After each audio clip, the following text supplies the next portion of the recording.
Short, bald, and angry.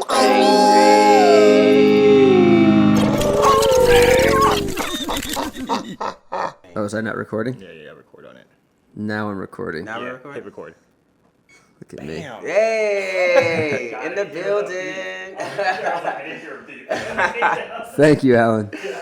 So let's it. just restart it. I'll take it from here. All right. Deshawn, welcome to my show. Well, thank you for having me.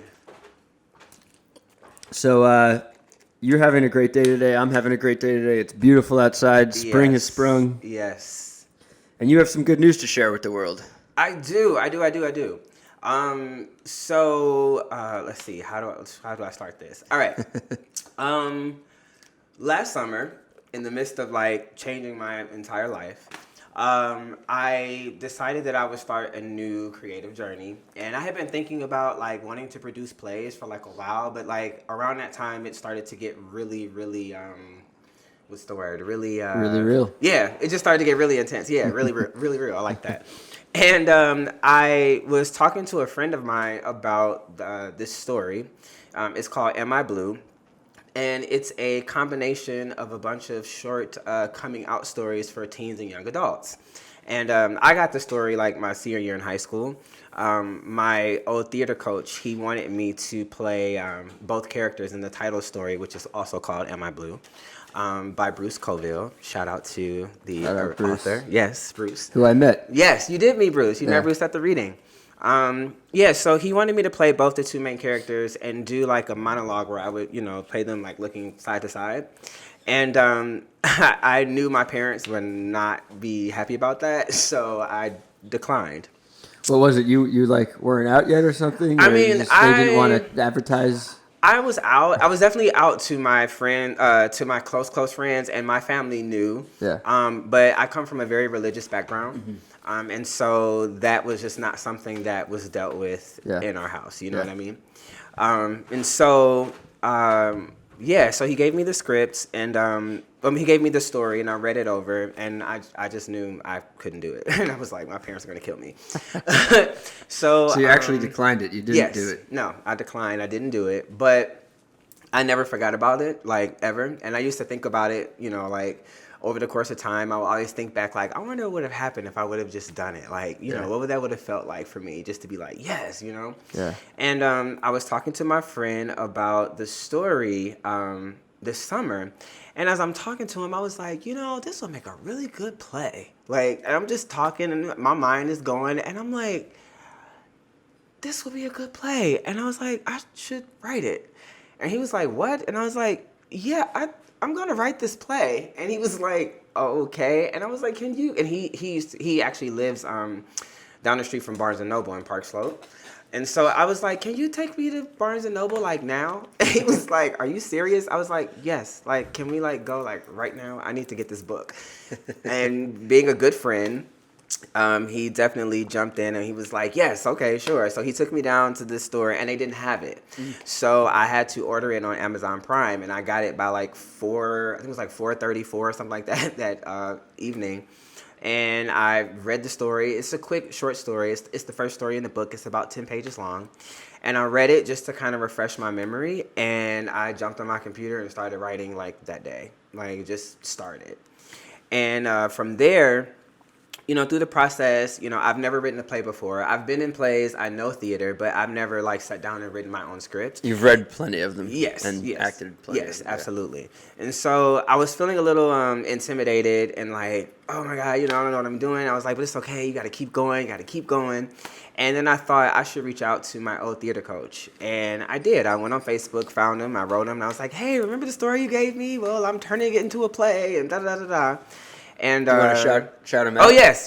Shout out to Nick Mullichak, my old theater coach in good old Cleveland, Ohio, VASJ. And so he wrote me back immediately, and he says, he was like, this is a great idea. I think this is awesome, but you definitely need to get permission from the author first. And I was like, no, I want to finish it first, because then if I finish it, I can send him the idea, and then he'll, maybe like it. And he was like, yeah, no, you definitely need to get that permission, because if not, you'll do all this work and nothing will come of it. Yeah. And so I got up that next morning, and I was like, okay, great, I'm going to do this. And I sat down, I like cleared my mind, and I started the letter. And at first, I did a first draft, and it was just so like corporate and so like, you know, like, my name is Deshawn Aaron Jenkins, and I da-da-da. And then I like looked at it, and I was mean like, the email? Yeah, the email. The email yeah, was corporate? Yeah, the email was just so corporate. Like I was like really, I don't know. And I stopped, and I was like, no, this is not me. And if I'm gonna do this, it's gotta come from the heart. So I deleted everything and I started over. And I just wrote from the heart. I explained to him what the story meant to me, what my experience was like growing up, and how I got it. And I let it go and went on about my day. That Wednesday night, it was around 10, I want to say it was like 10:10 or something like that, because I remember looking at my clock like, this is crazy. I got an email back from Bruce, the author, the original author, and he was super excited about the idea. He thought it was great, and he said to me, he said, I just so happened to be in New York this week. Would you like to meet for coffee? And I was losing my mind. Like, I went running around the house like, oh my God, like I had to like, I couldn't respond until the next day because I needed to calm down, because I was like, I didn't want to say the wrong thing, you know, and I didn't want to freak the man out. So I calmed down, and I wrote him the letter. That I responded the next day and said, absolutely, I would love to meet with you. And so we set up a time to meet that Saturday, and we met. And it's just been rolling along ever since, you know. He's super supportive of it. He loves it. Oh, God, he's so super supportive. When we met, like, you know, he said that it's funny because he came in, and I'm used to the small talk fluff. You know, you come in and, hey, how you doing? Oh, it's so nice to meet you, blah, blah, blah. No, he came in, gave me a hug, and he was like, hey, how you doing? So he sat down and he goes, so, tell me what you got. I was like, oh, we're in this. He hadn't read it? Or you hadn't I hadn't sent it to him. Okay. I just told him what my idea. Right. Yeah. Because, he was in town. You hadn't written it yet. You Exactly. just asked him. Okay. Yep. And so I sat down, and I was like, and he sat down and he just was like, yeah, tell me what you got. And I'm like, okay. I said, well, you know, I've got this idea. And he says, well, hold on. He says, you do know we have to have a contract, right? And I was like, oh, yes. I was like, one thing I've learned is that anybody who does not want to do business with you, if they don't want, anybody who wants to do business with you, if they don't want a contract, you don't need to do business with them. Yeah, it's a red you flag. know? Yeah, big time. And so he was like, good. Okay, great. Now go ahead.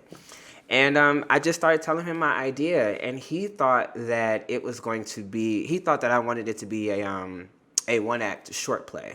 Yeah. And I was like, oh, no, I actually have like 2 acts, 3 scenes in the first, 4 scenes in the second, like fully like idea.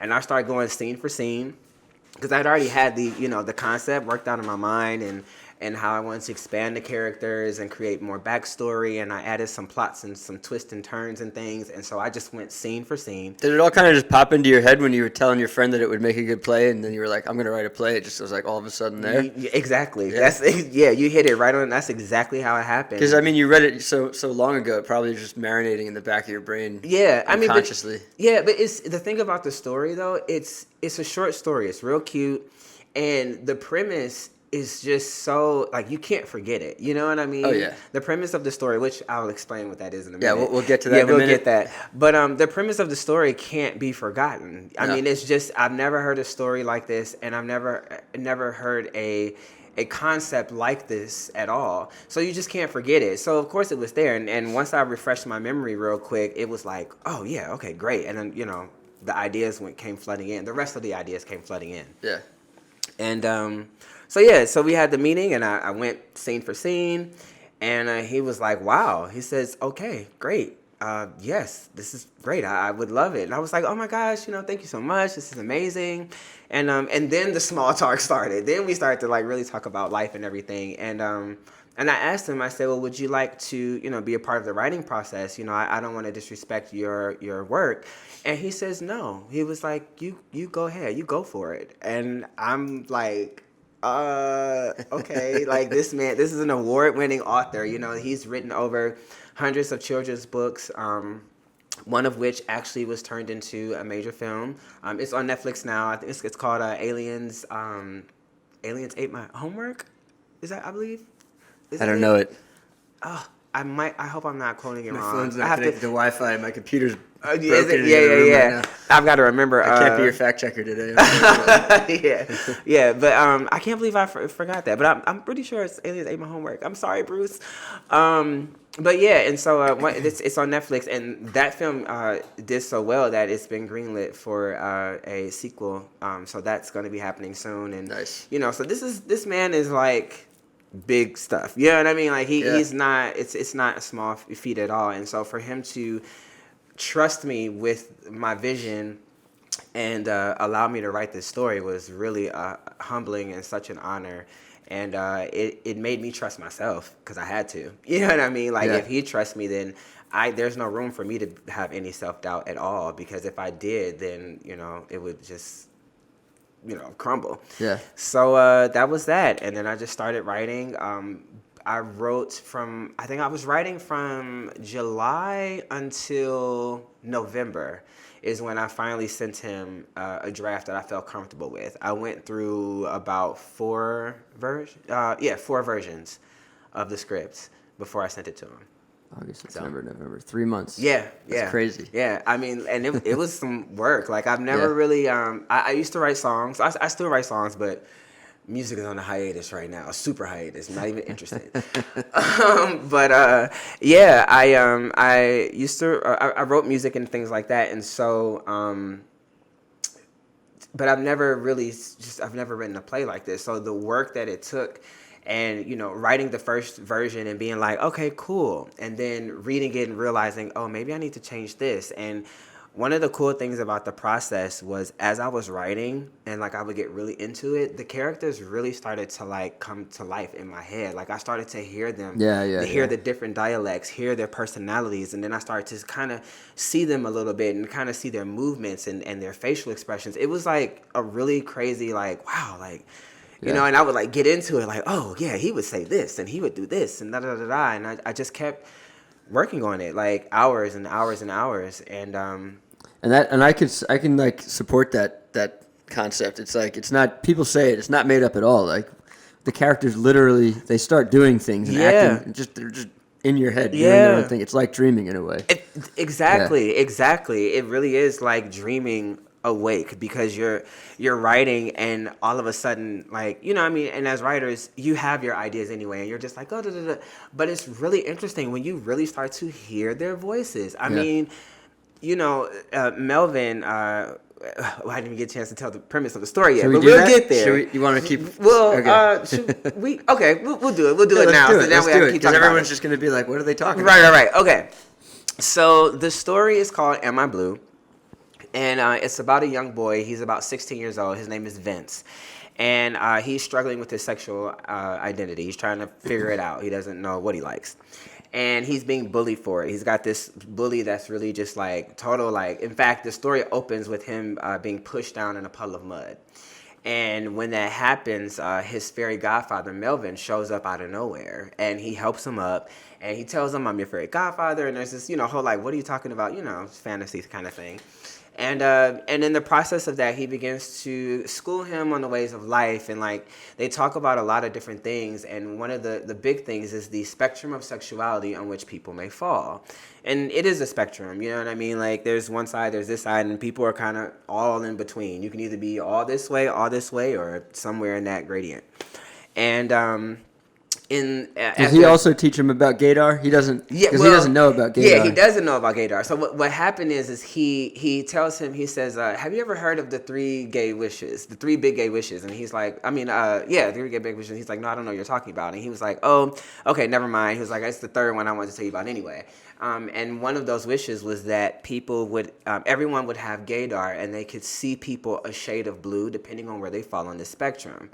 And Vince is like, what's gaydar? And they have that whole dialogue. And so Vince then decides to have gaydar as one of his wishes. And so he wishes for it. And then he sees all these people in all these different shades. Now, in the original story, he goes home and, like, he doesn't tell anybody. He's freaking out, but he doesn't say anything. And his dad is sitting on the couch, and his dad is blue. His dad is a medium shade of blue, which he's like, what is going on? And then, like, he's looking at TV, and there's a person, A newscaster? I don't know. It wasn't a newscaster. I want to say it was a politician. Okay. It was a politician who was very anti gay rights, who was also blue, super blue on the TV. So he's not saying anything. So he's like freaking out about it. And so the next day when they meet up, he decides that he wants everyone to have this vision for 24 hours. And of course, the whole world freaks out because everybody's seeing all these different people in all these different shades of blue. And then once they find out what it really is about, then it kind of like levels the playing for everyone because they realize that everyone in their own way, we're all around. People are all around and they have their own experiences, you know? Yeah. In the original story, actually, I don't want to tell this because Are you trying to keep something secret? Yeah, I do want to keep some of it secret because there is something that happens in the original story. Then I can't ask any questions. Yeah. Because I'm afraid I'll spoil it. Fine. I'll talk about it. Well, okay. There is because you were there for the reading. I mean, I don't know what you don't want to spoil, so I don't know what I can and can't say. It's all right. Just the element of everybody. Well, we can keep that. We can talk about that, and we can talk about... Because I want to ask, like, that. So that wasn't in the original story. In the original story, only he gets gay. He wishes for gaydar for himself. Yes. No. In the original story, he wishes it for himself, and then he also, like, after having it, then he does wish it for everyone. Does? That is in the original. Yes, that's in the original story. We won't... Okay, so you were there, so you know. We'll leave out some of the family dynamics that happen later. Yeah, we don't need to reveal the family dynamics. We don't. But... I will say that in the original story, Vince then asked his fairy godfather to turn his bully blue on purpose because he wanted to like get back at him. And so, wow. Yeah. And so Melvin goes, okay, fine. So he goes to do it, and then he comes right back and he says, well, you kind of have an extra wish left because he was already blue. Yeah, he was already blue.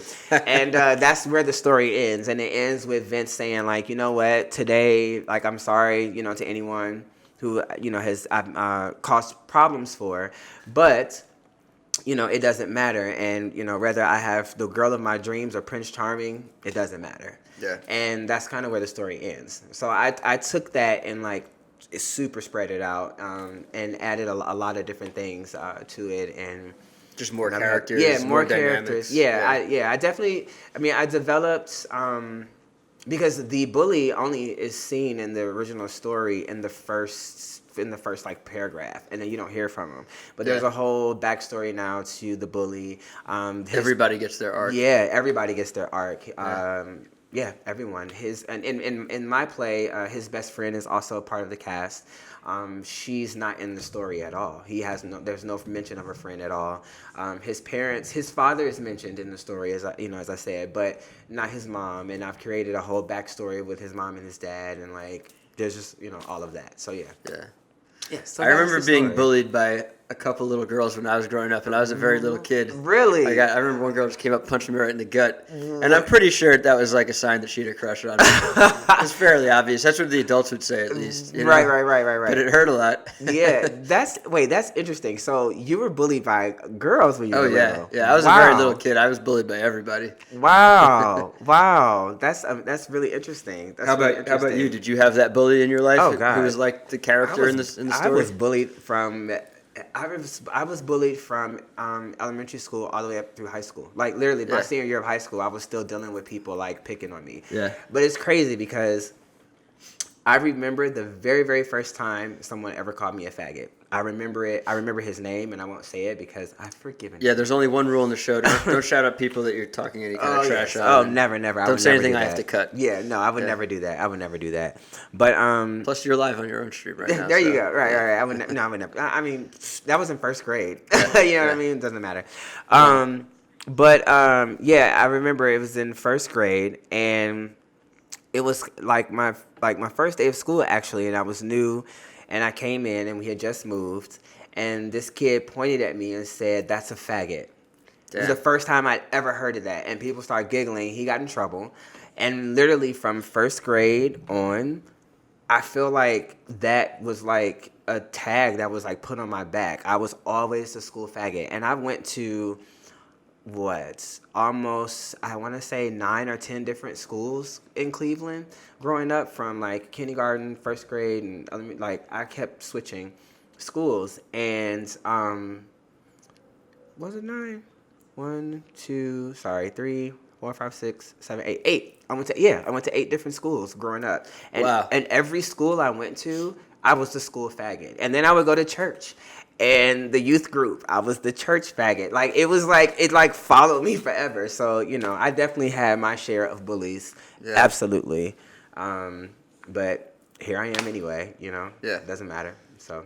Seems like you're doing great in life. I don't know you that well. We really only just met, but yeah. You're really positive, dude. I feel like you bring a lot of good energy with you. Well, thank you. I mean, you have to. You know, like if I honestly was to allow all the things that have happened to me, emotionally, I'm a very sensitive person. So the smallest thing will have me in a corner crying. You know what I mean? But if I was to allow all of those things to determine the person that I wanted to be, I'd be crazy in the street somewhere, like, miserable. And I'd probably, like, a sociopath going nuts because people were not kind to me. Like, they just weren't. You know what I mean? Why is it that some people, they do that? They go loopy and crazy and take it out in the world, and then you're able to not internalize it so much that you have to take it out on people. You're able to deal with it. Did you have someone in your life who treated you well, or? Yes, I definitely... Did someone give you a point of view or a life philosophy or something? Not necessarily. I mean, I definitely had some wonderful, like, people in my life who were able to negate a lot of the negativity. And, you know, I definitely can say that theater and music was a solace. It's actually part of the reason why I stopped doing music for a while, because I realized that I was singing for validation because that's what saved me.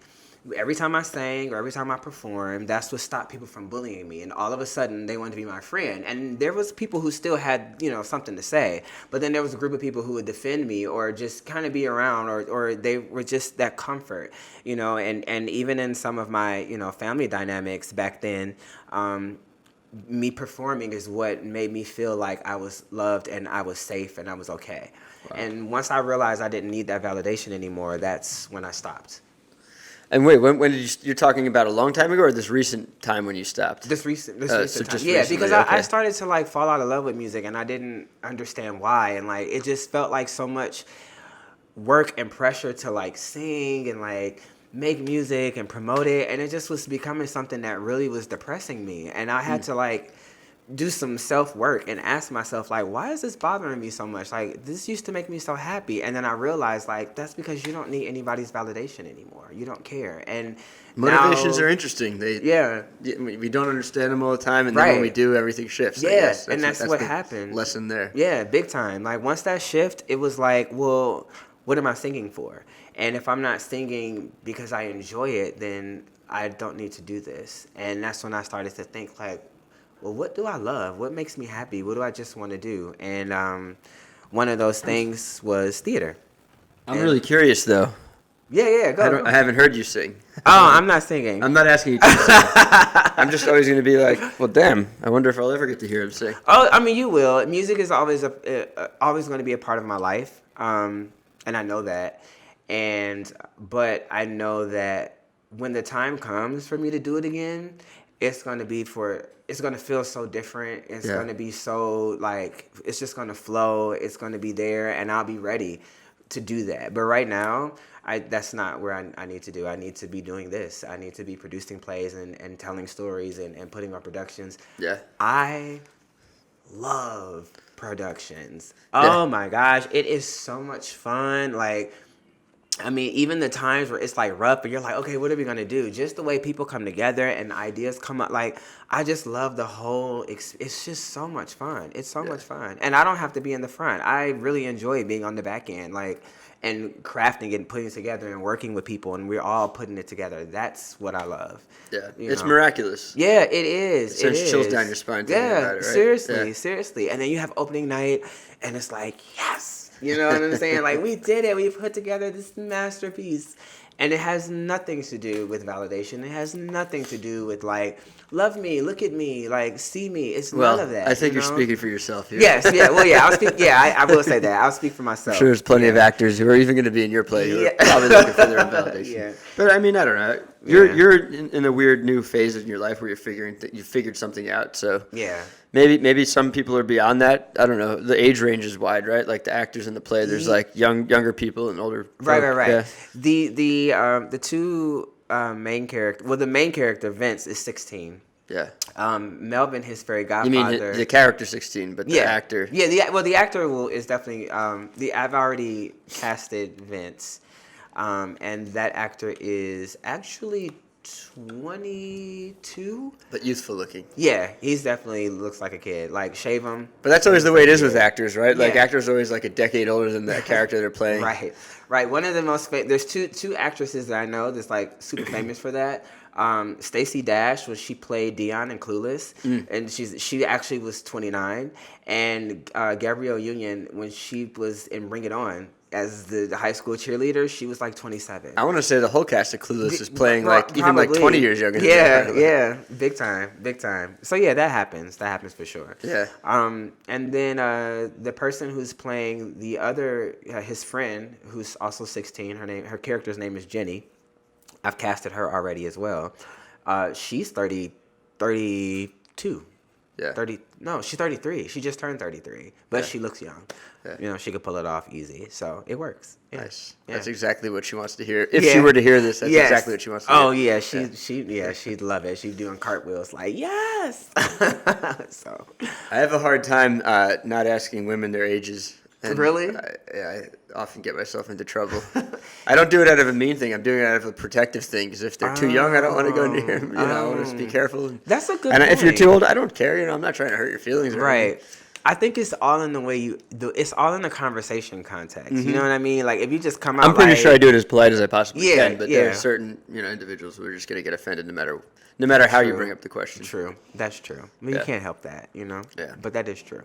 Age is a sensitive topic. Yes, it is. But which actually is very interesting too, because that was something else that bothered me about music is that I felt like the older I got, the more those opportunities became smaller, and people would tell me like, you don't have to start lying about your age, and I'm just like, for what? Like, true. Yeah. Why? Life All my actor friends experience. tell me that.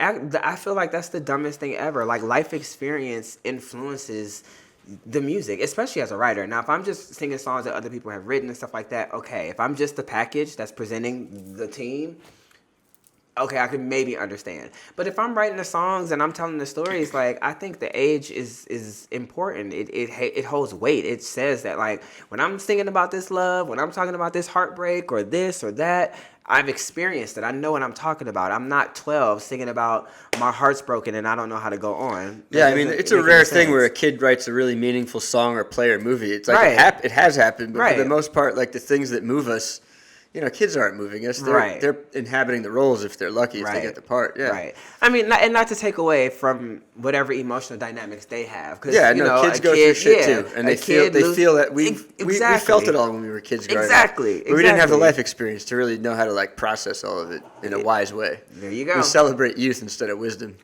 Oh, I like that. We celebrate youth instead of wisdom. That is very true. Yeah. So the age thing is very, very interesting, but. No, I'm not lying about my age. I'm definitely 35, turning 36 in July, and I do not care. Coming up, yeah. Yeah. Very exciting, very exciting. So. You got any plans yet?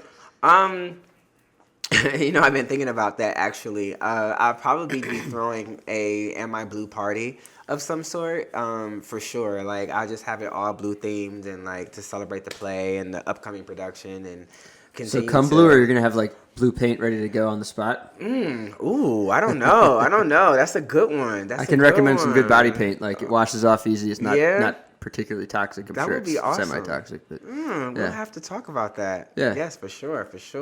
You might be thinking. We'll have to see. But yeah. So the play. Yes. So that's the story. And the author got the fourth version of the script. Yeah, he got the fourth version of the script, and I was scared to give it to him.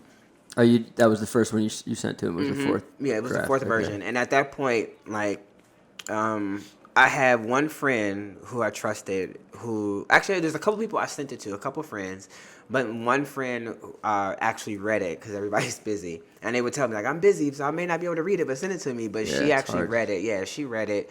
And she wrote me back and gave me some really good feedback. And like that was kind of the only like this whole experience is funny because that was like the only validation I got to like keep going. And I just said, you know what? I'm gonna have to learn how to validate myself. This is a great lesson for me to learn how to start being confident in my own skill and just validating me. So that's what I had to do. And I sent him the fourth version, and he was coming to New York that next week so we can meet and talk about the script. And I sent it to him. I didn't hear anything. He just said, thank you. I got it. I'll read it over. And that was it. I didn't hear back from him until that meeting. And I was like nervous, okay? I'm sitting in the coffee shop and I'm like I remember I talked to my mom that morning and I was like, I'm so nervous. And she was like, oh, it's going to be okay, you know. And he came in. And he gave me a hug, and literally the first thing he said, he put the script down. He says, okay, I just wanted you to know, I love the script. And I was like, oh, okay, like now I can relax. Like, okay, let's get into it. He was like, I have some notes. And I was like, please give me all the notes you have. But he loved it. I mean, he loved it so much. And he gave me his notes. And I went home and I went over them and I started to revise some things and edit some things and expand some more stuff that he and I talked about. And then I sent him the newer version and he was like, this is great. Like, he was so happy with it. And then that's when I put together the first table read. Nice. Yeah. There's a lot of empathy in the room. I think the play brings out just it puts people in a place where they have to learn to empathize with other people. You know? It's like, I mean, that's the whole point of the story. The whole point of the story is, I mean, and even beyond, for me, it goes even beyond sexuality. I think it just creates a concept that says we're all on a journey and we're all the same. Yeah. You it's know not a what I particularly mean? sexualized play. There's not sex in the play. No. There's not characters being horny or sexualizing each other. There's just sort of like cruelty and kindness and how that goes back and forth. Exactly. And And all of it being based on the fact that, like, people attack people not understanding who they are. You know what I mean? Like they're afraid or they see something that's different, and instead of embracing the difference, and if you're curious, ask questions or, you know, get to know the person and find out things, people just immediately go to attack mode, you know? And what I love about this story is that it, you know, with everybody turning all these different blues, it eliminates all of that, because you look around and all of a sudden you're like, ugh, this is, I mean, it's too much to even deal with. Like, it's, everybody's like, okay, I mean, there's a comedic level there too. It could go. Yeah, it's probably going to be very funny, I think. Yeah. Oh yeah. Yeah. Definitely. I mean, I want it to be funny. Like, I mean, I definitely wrote it with the intent for people to laugh about it. Yeah. But also to think about, like, wow, what if this actually, like, really, I mean, I have a big imagination, so to me it's like, what if this actually really happens? You know what I mean? Yeah. But for people to actually really think, like, you know what? Like, actually, yeah, this doesn't matter. Like, it doesn't matter at all. You know what I'm saying? So that was the point. But I definitely wanted to be funny. I mean, Melvin's character Melvin was so much fun to write for. Oh my God. Let's just restate. Melvin is a fairy godfather character. Yes. And we won't spoil any other details. But yes. He's essentially like a genie. Yes. Who grants wishes. Yeah. He is. Which Melvin, is funny because the genie in Aladdin was blue. No relation. Yeah, just, no relation. Yeah. But you're right. Interesting. But yeah, Melvin was an actor who died. He died by a hate crime. Right. Yeah, and he was killed in an alley by some guys, and he comes back as a fairy godfather to help LGBT youth discover themselves, and in this particular case, it's Vince, and but Melvin is like the quintessential, like, fabulous, like, he's everything to me. Like, and he was just so much fun to write for. I honestly feel like there's a lot of Melvin that was coming out that lives inside of me. Like, I definitely was living vicariously through Melvin, like Melvin's character. Be your most glorious, vivacious self. self. Oh my God, yes. Yeah. Melvin is like Melvin. The thing too, like, in the timeline, Melvin would have passed away somewhere around like in mid-70s, you know what I'm saying? So this is a gay black man, mid-70s, completely unapologetic for who he is, living loud and proud. Yeah. And he's an actor, so he had these really big ambitions of being like famous and getting his Oscar and having all of this glory, and he doesn't get it, obviously, due to, being killed.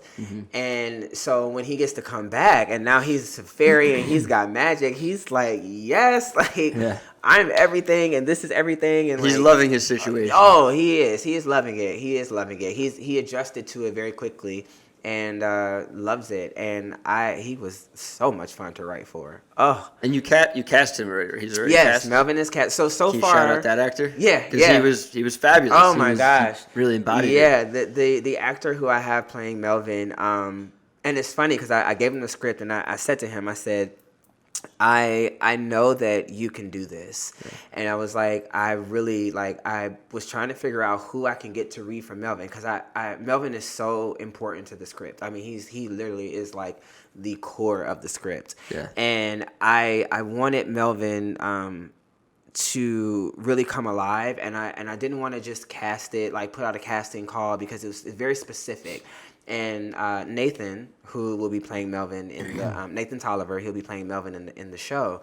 I met Nathan. Nathan's actually from my hometown. He's from Cleveland, Ohio. Mm-hmm. And it's funny because we knew all the same people, but we didn't know each other. We knew of each other, but we didn't know each other.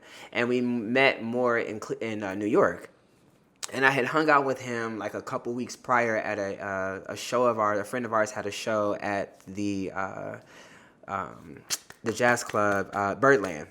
And that was the first time he and I had spent like a lot of time. And I was just watching him and hearing him talk. And I was like, he would be a perfect Like, I just knew it. And so when I asked him, he was like, sure, send me the script. Like, I would love to. Like, yeah. Man, when he read for Melvin, it was like he was like in my brain. You know, I mean, he was picking up on all the like nuances and the fabulosity and just, I mean, all of it. He just was like...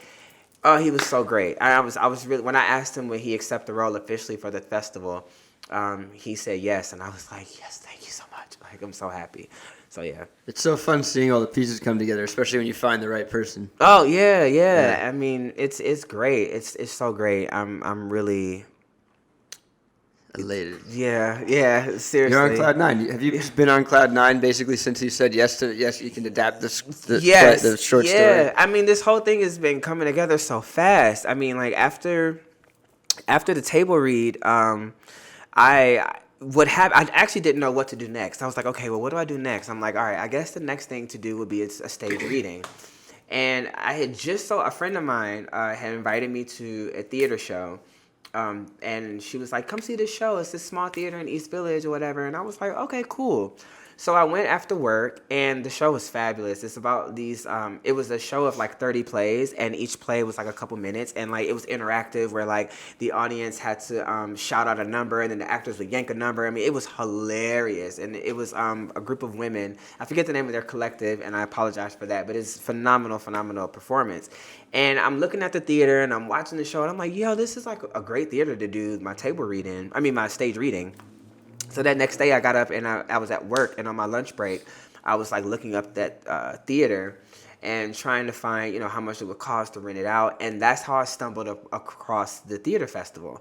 What happened was I was doing the research, and then the first festival that popped up was the Queerly Theater Festival. And I was like, wait, theater festival? Like, what's this? And so I'm reading up on it, and the submissions for the theater side of it I didn't see, but I saw the one for the movement, and I thought it was the same. So as I started to apply, I saw that it was just for movement. So it was like a dance, like choreography competition. So I was like, okay, this wouldn't be for me. So I went back, and I was like, oh, well, let me see what other festivals there are. Googled it, and then it was like New York Theater Festival, first one that popped up, and I'm like, wait, what? Like, what is going on? I do that one. Yeah, but I thought, like, it's March at this point. It's mid-March, actually, at this point. So I'm thinking, okay, I've definitely missed the deadlines for everything. Did you submit the late deadline fee or something? No. Well, here's the kicker. Like, I thought I had missed the deadlines because I'm like, it's probably happening in winter. And then I went and I looked, and the deadline was March 31st. And this was March 24th when I saw this. So I was like, I still got a couple days. Yeah, it's I was a sign. like, let me just go ahead and do this. Why not? And I went home. I got everything together. I submitted on the 28th. And it's no cost to submit. You just submit your script. You fill out everything. Really? Yeah, it's no cost to submit. You don't. Wow. You have to pay a entry fee, a one-time entry fee once if you are accepted. It's a small fee, but that's very nice of them. Yeah, big time. Most festivals that I know of, they're just taking money from everybody who submits. Nope, you do not have to pay to submit at all. And I submit, and that was the 28th. I think was like a Saturday or a Friday. And that Monday, I got an email that said, "Congratulations, your script has been accepted That's into the awesome. New York Theater Festival." So, yeah, I think it's going to go a long way. Like, Thank this, you. This is far from it's the first big thing, maybe, but the first big thing is Bruce saying, "Yes, you can do it." But and then this is pretty big too. But yeah, it's just going to keep going. Thank you. I think it's destined for the screen too. And after the reading, the actor who played Melvin was suggesting. Did he suggest a musical? Somebody suggested a musical, right? Well, Bruce and I were talking about it being a musical, and Nate was saying, he was like, "I don't know." He was like, "I think the story is like I don't want the music to take away." Yeah. But Bruce and I are still considering it being a musical.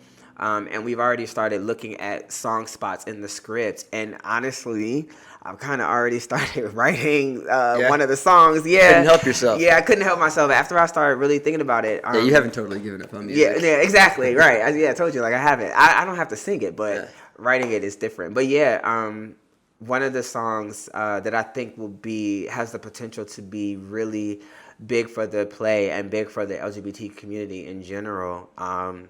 The vision that I have for it is really big, and I've already started like writing that one. But as of right now, it's just a straight play. I say all of it. Like, why not? I'm not the biggest musical lover in the world. Okay. But I say you got to do it. It would be great for that too. Oh. It needs to be a musical. Yeah. But I feel like, I know it happens in every direction. Like most of the time, something is made and then it's adapted into a musical.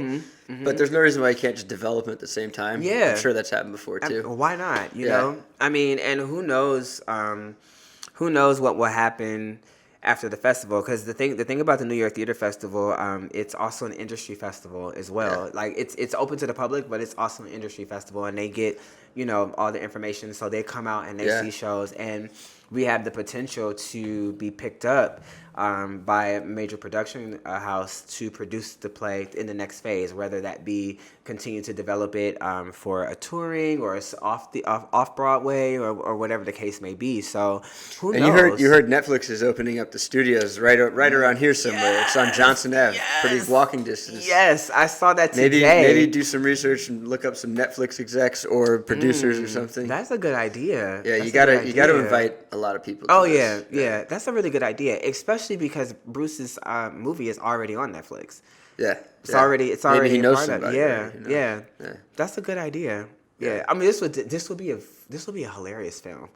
It's destined to go everywhere. You're gonna have such success with it, and people are gonna love it everywhere it goes. Thank you. And the blue factor, like, I'm sure there's ways to do it on stage. Well, yes. Not that it'll be easier. It's not easier to make films and movies and things, but it'll just maybe be easier. Yeah. I don't know. I mean, you're gonna have to get clever with the stage blue. Yeah, I've got it. You figured it out? Yeah, already? I figured it out. And I've actually thought about that when I first started writing, But that's what's fun about theater too, figuring out like the magic trick of it. Right? Yeah.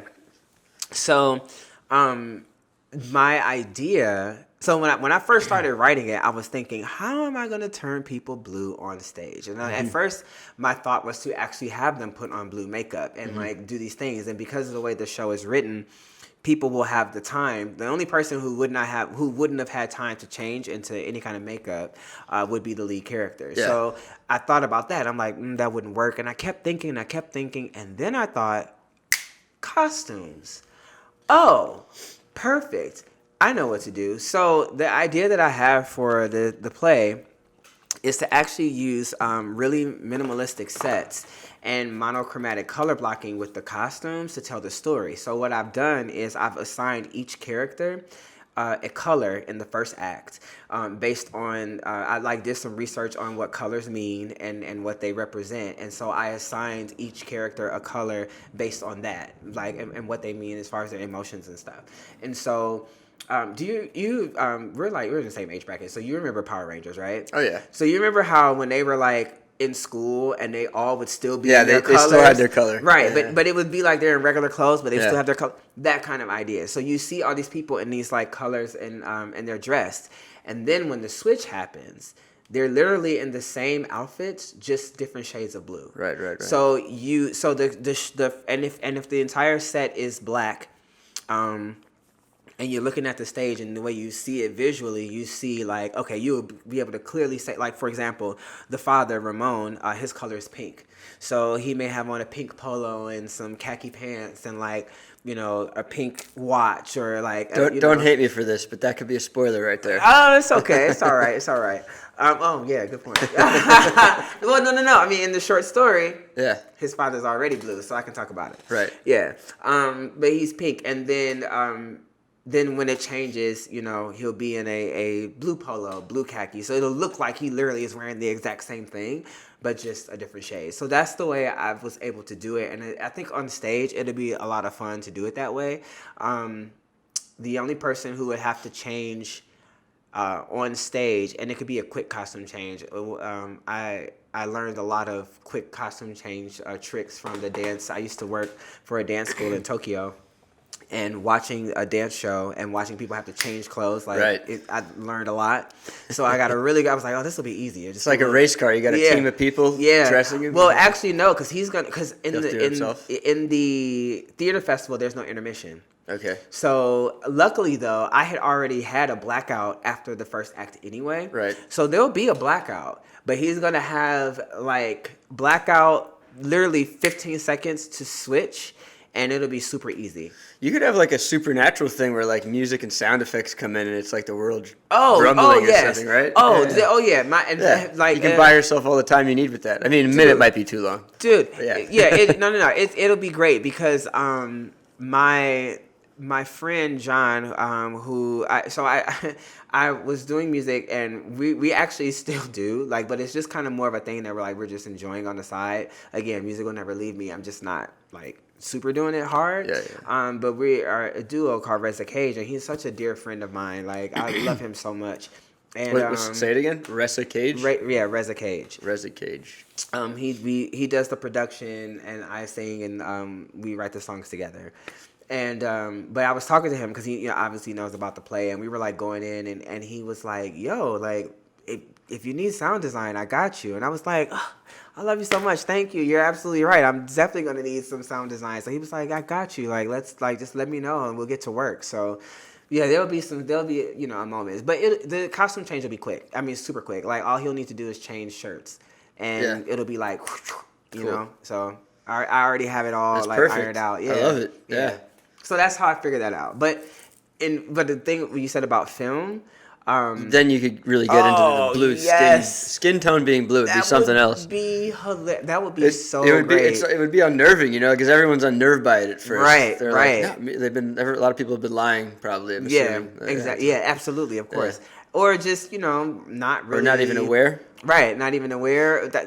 Actually, I didn't think about that, but that's a very good point. Of people who aren't even aware of where they would fall in that spectrum. That's a really good thought. Never thought about it that way. Because in my mind, everybody's aware. They just aren't saying anything, or they've had their experience and they decide, oh, that wasn't for me, or whatever the case may be. But I always think people who call people, am I allowed to say the F word? I don't say the N word ever. But I'm allowed to say that. I try not to say it anymore. It's like one of those. It's an aggressive word. It's an aggressive word. It's as hard as the N word or any bad. It's worse than most bad words. I feel like. And I feel like I still hear people using it like aggressively to bully and to intimidate or just to make people feel like shit. Yeah. And in my mind, when I hear it, I'm like, well, you're in the closet, or maybe you don't know, or you do know, and you're just hurting people for no reason. Right. Exactly. Yeah. But I could be wrong. It could just be that they're just totally unaware, actually, or they're not. Maybe they're just frustrated in life. They're not able to please their wife or their girlfriend, and their girlfriend is bored by them, and they're just taking it. Who knows? Right. I know I don't know everything, so I can't. I'm not right about it. Yeah. I mean that's interesting. I don't know why people attack people. I mean, I know I'm not innocent. I definitely grew up and I have my judgments and stuff like that. But as I've gotten older, did you do bullying too in a way? No. Judgments. Okay. There was one time, I'll never forget this. It was one time when I was young, And there was a kid in our school that we used to call the Booger Boy. Mm-hmm. We had the Booger Boy and Booger Girl in my school too. Yeah. And I will never forget this because it still breaks my heart just thinking about it. I remember he was on the swing and everybody was kicking him. Like every time he was just swinging by himself because he used to play by himself. Nobody would play with him. They all used to pick on him really bad. And he was getting emotional just talking about it because I feel so bad. He was on the swing. And he was swinging, and every time he would come down, people were kicking him. Yeah. And he was screaming, "Stop, stop." And I joined in the kicking. And I remember when he got off that swing and he was crying. And I felt so bad. Like, I felt I felt so bad. Like, and I was like, this was the second grade, so I was like 7 or so. And a week later, he transferred schools. And I never saw him again. And that was like the day I was like, I would never do that again. Like, I would never bully anyone again. And it wasn't even like I bullied him or like picked on him or stuff like that. But it was just, I just joined in, you know, on this like stupid thing because he was caught eating boogers once. You know what I'm saying? Like, so dumb, you know what I mean? Yeah. But that, like, when I realized what I'd done and I felt so bad about it, like, and I just, so I was never on that side of things. Like, no. I mean, I definitely, like, you know, sometimes with your group of friends, you might talk about outfits somebody has on and stuff like that as you get older, teenage stuff, you know. But I never, I realized that I just didn't want to be that person, you know. Yeah, so. I can confess, too, that I joined in making fun of the Burger Boy and Burger Girl, and I did feel bad. Yeah. I did, like I said, I was short and I was bullied, so I wasn't really bullying. But every now and then I bullied, and I always felt terrible. It was just, but I also wonder, like, just like this play is about the spectrum of people who are, you know, gay or in the middle or whatever.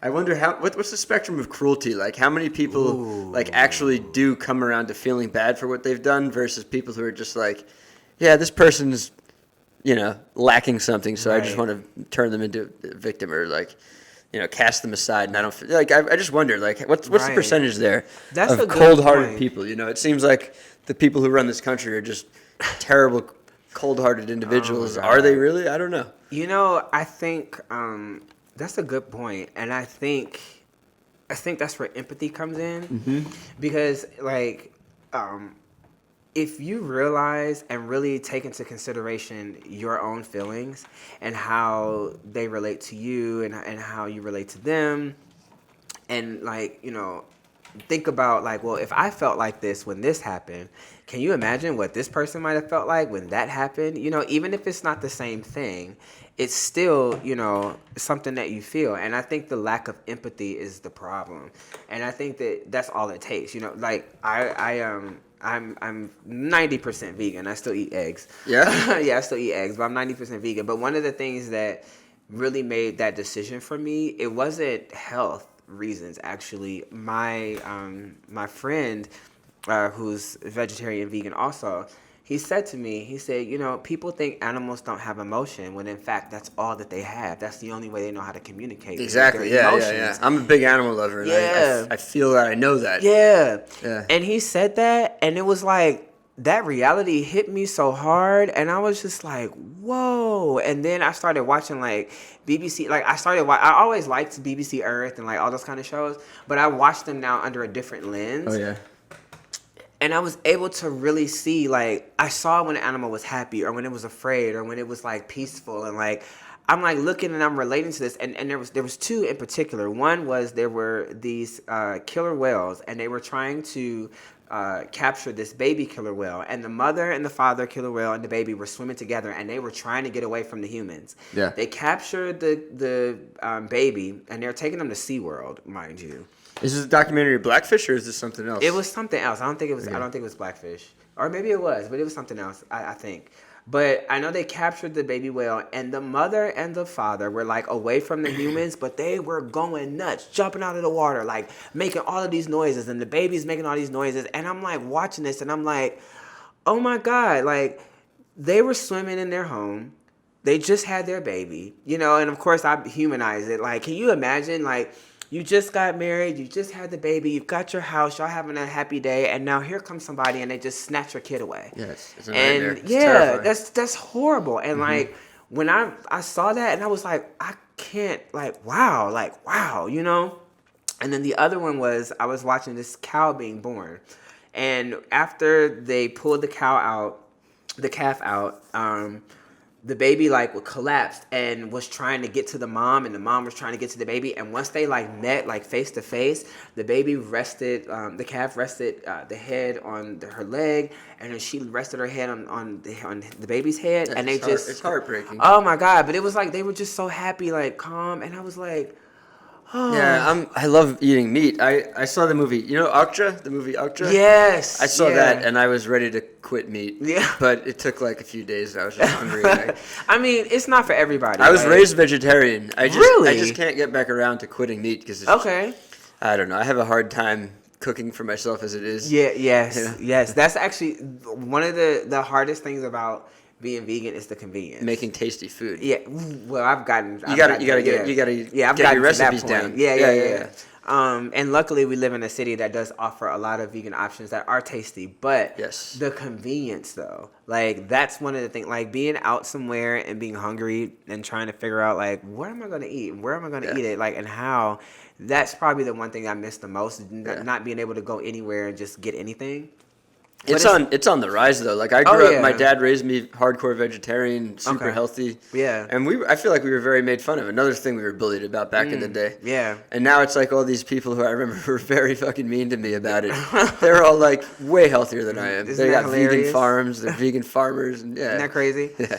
That's the way it goes, seriously. But yeah, I mean, it's, you know, I always tell people it's not for everyone. It's a decision that everyone has to make. And I'm not going to make you feel bad about if you want to have a burger, have your burger. That doesn't have anything to do with me. I'm You're not a shamer, yeah. a meat shamer. No, not why. Why would I do that? Like, I'm a person who knows what it feels like to be shamed for doing me. Yeah. Like, what am I going to, I have nothing to do with that. If you want to have that's nothing to do. I can get french fries. Let's all have a good time. You're my friend. I love you. I don't care what you eat, you know? I mean, well, I care. I want you to be healthy, but I don't care. You know what I'm saying? Like, no, who has time There's for that? that side, for those of us who do eat meat, where we maybe get a kick out of watching somebody who's really bothered by it. Another mean streak. Yeah, in it just, humanity. right. That just seems like a waste of it. Why am I going to waste my time preaching at someone about something that I believe in? Same thing with religion. Like, that's a personal choice. And if I disagree, we can have a healthy dialogue about why we disagree. And if I say something that maybe makes you change your mind, great. But if not, that's not going to like change anything. We can have a healthy conversation. You might say something that might change my mind. You know what I mean? Yeah. Like that's... I mean, religion's tricky because then we get into the freedom of choice, and not just as it relates to, you know, babies. Right. But just being you and who you are. And most religions tend to be pretty oppressive. So, yes. I don't know. I feel like I have no problem talking shit about it. My only sensitivity is to my family, who I love, who's religious. You know? Yeah, same. Besides that, I have a pretty like anti-religious slant. I just like to be irreverent in general. Yeah. So. Yeah. No, it's funny you bring that up because this play is bringing up a lot of that for me because I realize, like, you know, like I said, I grew up in a really religious family, and my family actually, as of yesterday, just found out what the play is about. And really? Yeah, because they did. Well, my mom knew, and I did tell my grandmother, but my aunts and uncles, they didn't know. I just kind of like, because of the campaign, the Gofundme campaign for the play, which I'll talk about in a minute. Now they do know the premise. Yeah, there's going to be, I'm going to say it every time you say it, that link is in the description. Yes, the link, You can click on it. Yes, absolutely. Yes. Donate to Deshawn's play, please. Please. It's a modest sum you're asking for, too. $7,000. That's not that much. 7,000. We just need 7,000 to do this. If we get more, you know, great, there's someone out there who could just give it to you, too. It's like, please. 7,000 is such a small amount of money. Please, that would be fantastic. That would be great. I mean, we launched the GoFundMe campaign last night, and we're already at $13.25. So just like, you know, overnight. So that's a sign that you're gonna make it. Thank you. But yeah, like your family. Yes, my family. Like really going through this play and the premise of it, and you know, it's dealing with sexuality and what people think. That's been a real struggle for me. Like, because I realized that like I'm I'm as the author of this, I'm going to be the face of it in a lot of ways, Oh yeah. And because of that, my family, they're very popular in their church, environments and stuff like that. And that can cause a lot of problems. And then it also made me, deal with what I felt about my, my own beliefs. And, I definitely don't agree with a lot of things that I was brought up to believe. And I've been really dealing with that, like learning how to like separate that and work through that religion and like the mind. I don't want to say mind control because that sounds so hard, but just the... It's conditioning. Yeah, Yes, thank you. definitely. Oh, that is the word. But mind conditioning. But that is mind control. Yes, I know, but it just sounds... Mind control seems a little so bit harsh. like people might roll their eyes at it because it sounds too extreme. Yeah. Yeah, but yeah, you're right. The conditioning. Oh, that was such a good... Thank you. You've given me the word. Just the mind conditioning with religion and what it does. And the funny thing is, and I always tell people this, and this is why this has been such a journey for me with this, is because the way I was raised, and my family has grown a lot. They've grown a lot. So this is in no way, like, I'm not putting anyone down. I'm not speaking anything negative. But I have very young parents, and they, were very, very involved in the church, and it just is what it is. But sexuality aside, everything about me, being a creative, being a colorful kid, being expressive, all of those things were wrong. You know what I mean? And that had nothing to do with like me, you know what I'm saying? It had nothing to do with me being gay or anything like that. But just me being me was a problem. I remember one time I wanted to knit. And I like making things. Like I make jewelry. Like I'm a creative person, you know what I mean? And so I was knitting, and I got in trouble for knitting. And I was in Sunday school, and I was like sitting there. Actually, it was crocheting. I was crocheting in Sunday school, and I got in trouble for that. That's not for boys. Yeah, exactly right. You know what I'm saying? And that has nothing to do with sexuality. So I agree. It really doesn't. It's doesn't. funny how all these like activities and things that entertain us, right? Like they're supposed to divide us up into these things. Yeah, I mean, even me playing with dolls. First of all, like I grew up with a lot of women. I played with dolls. Yeah. I don't see anything wrong with that. I was very attracted to Barbie. See, that's a very interesting thing. You should that's a great way to say that, because I played with them because my grandmother used to watch soap operas all the time, and me being into that kind of thing, that was a way for me. I was playing soap opera. Like this was like a whole, like I had. You were writing plays. I'm into filmmaking. You're making plays, obviously. There you go. And it's a that's a natural impulse from a young age. You want to bring these stories to life. Exactly. Right? Do that all the time. And it had nothing to do with being gay. Like I just, Barbie was great, and now her name was this, and she's going here, and then she's got her best friend, and we're gonna. It was not like it's so stupid. It's so stupid, and so that's kind of really helped me. Like I actually had to separate my emotional being and my sexuality. That is what has really helped me accept myself, because I realized they were two separate things. The person who I was as an emotional being, as a creative, as an expressive person, has nothing to do with my sexuality. It just so happened that I am attracted to men. Okay, fine, but that wasn't why. I didn't like this stuff because of that. I mean, you could say there is a connection, but the emotional side of you is much wider. You're a spiritual being, or I think the connection is what we've created it to be. Mm-hmm. You know what I mean? I think a lot of and actually, to be honest, I feel like a lot of people, and I've had this discussion with some people before, I feel like sometimes people will embark on sexual journeys based on the identity that other people put on them because they're different. Yeah. And they may or may not have been attracted to this thing, but then they're curious because everybody's like putting on them. And that's fine. Have your own journey. But, I know some people who you would think would be gay, and they're not at all. Not at all, and I know some people who are vice versa, which is why this story is like so interesting to me, because I know people on both of those sides who've been accused of being gay, who are not, and those who are gay who people would never guess, never guess, and you're like, what? You know what I mean? And they're like, the same thing. Yeah, and hardcore gay too, not even like fluid. I'm hardcore, like nah, like and you're just like, but how? Like you're nothing, like, you know what I'm saying? Yeah, after the table read, all the actors and everybody was sort of sharing stories along that line. The spectrum is very wide, and it's unexpected. It's and true. It'll surprise you. It's true. And so, I've been able to, like I said, separate the emotional being from the sexuality, and that really helps me deal with the problems I have with my religion, and just even the pressure of understanding, like, okay, I'm putting this out here, like, what is my family gonna think, and like, what is God gonna think? Like, hey, you know what I mean? Like, are you still religious in that sense, believing in God and worrying about pleasing the God? What I've come to in my journey, what I've come to believe is it's comfortable for me to say God because that was just the way I was raised. Mm-hmm.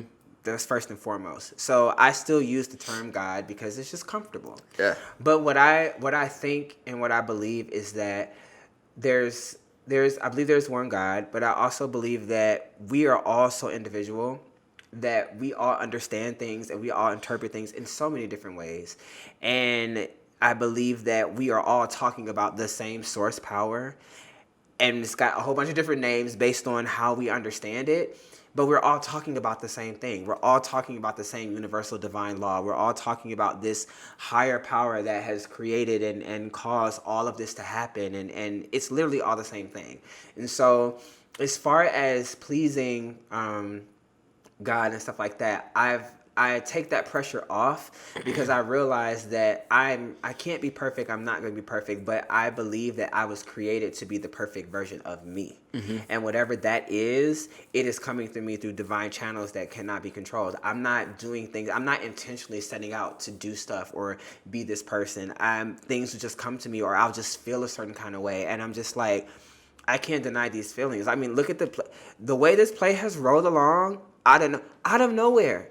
Out of nowhere, all of a sudden, I'm like, the idea comes, this should be a play, and I start writing, and I get the rights, and I'm talking like, and it makes you just think there's something bigger going on. It's bigger, and it's bigger than me, mm-hmm. And so I have to take myself out of it, and I just need to operate in the flow and understand that whatever's going on is obviously bigger than me, and whatever source power. Like I went through a time where I did stop saying God because I was like, we don't even know what it like. How about just divine spirit of everything? I was going to say that God makes everybody think of a man or a person, right? It's true, and it's true. It's confusing because I think everybody generally has some kind of belief, like something bigger is out there, bigger than us, right? But why did we personify it? Why do we continue to cling to that? Because that's the only thing. That's the only way humans understand. That's how we are able to understand things. Source power. It's a little long-winded, but I like that. Yeah, you know what I mean. But it's true. Tapping into the source power. I'm communing with the source power. Boom. Yeah, that's all it is. It's more accurate.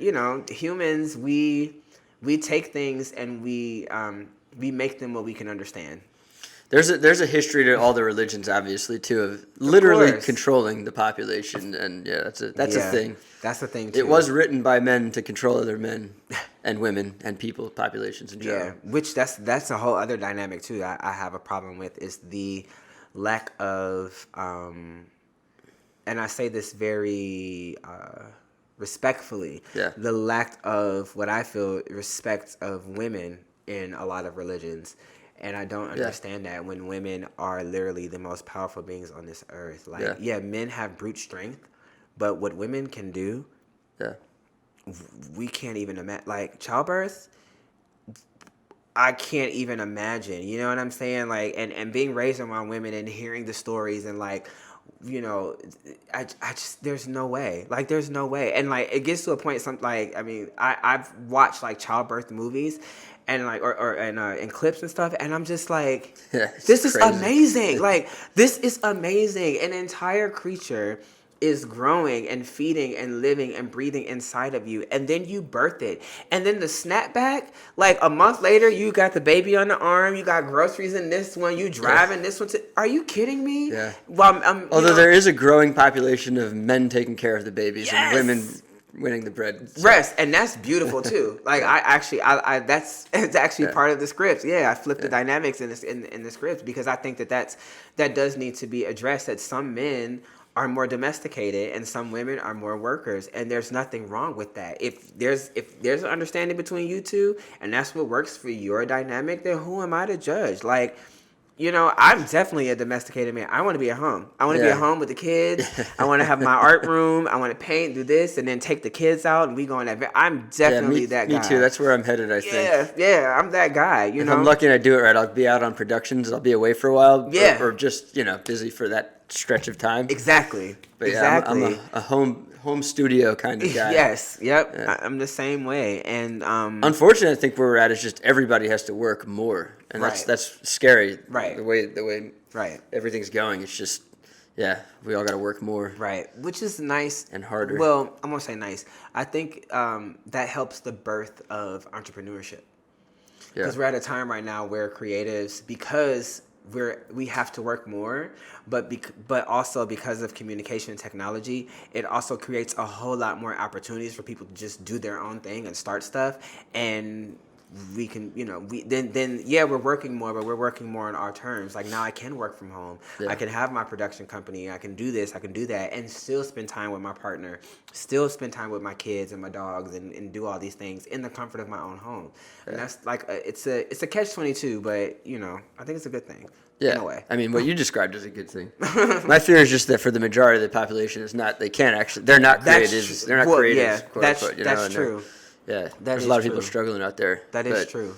That's true. Very good point. Very good point. But speaking of production companies and entrepreneurship, you have other things going on. We can talk more about the play. We can talk about whatever you want. Oh yeah. Let's talk about some other stuff for a minute. Yeah, absolutely. Deshawn Dreams is your company? Yes, Deshawn Dreams Production is the production company, and Am I Blue is the first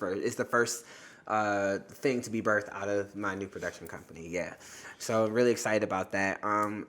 My goal is to not limit.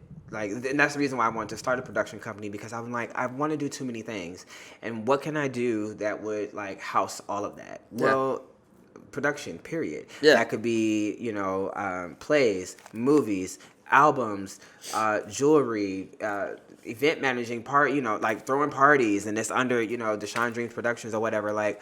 All of those things can be housed under this thing, and then that when I'm doing this, great. I'm done with that, and it's still making me money while I'm working on this. Because if one thing really pops off and gets huge, then maybe you start another company for that, and you hire people to run that. There you go. Yeah. If not, you house them all. You house them all. Exactly. So yes, Deshawn Dreams Productions. Yes. That's exciting. Yes. Yeah, and you were saying parties. So you were also I don't remember what you did do for the parties. I don't want to say your role, but you do the get down and ecstatic dance. Yes. So with ecstatic dance, that's kind of where all of this started. Again, all of this has been happening all at the same time. The play, ecstatic dance, the get down, just my whole life is just completely different. It's amazing. It's such a blessing. So I'm the event manager for ecstatic dance. I produce the night of. I work with Cole, Omar, and Mike, who are also part of the Junction, Dance Lab, and ecstatic dance. I think that's it. I hope I'm not forgetting anything.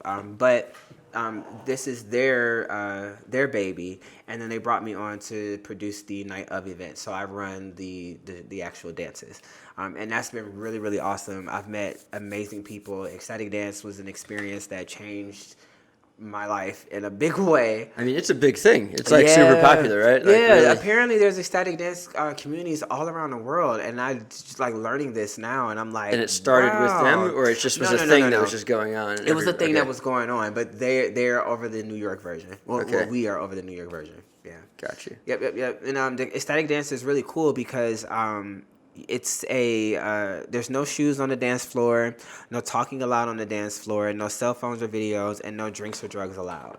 Wait, no talking? Are there songs with no conversation? Yeah, no conversation. Or you can sing along. Make sounds ecstatic sounds, but not right. Oh, not people. Words. Yeah, people scream, holler, all of that. It's great. It's it's movement therapy. It's great. It's so great. Yeah, but all of that happens, and it's funny. The first time I went, Cole invited me, and my thing is whenever I go out to dance, I love dancing, love it, but I gotta have a drink, Me too. Requirement. Gotta take the edge off. Right. It used to be a requirement. Right.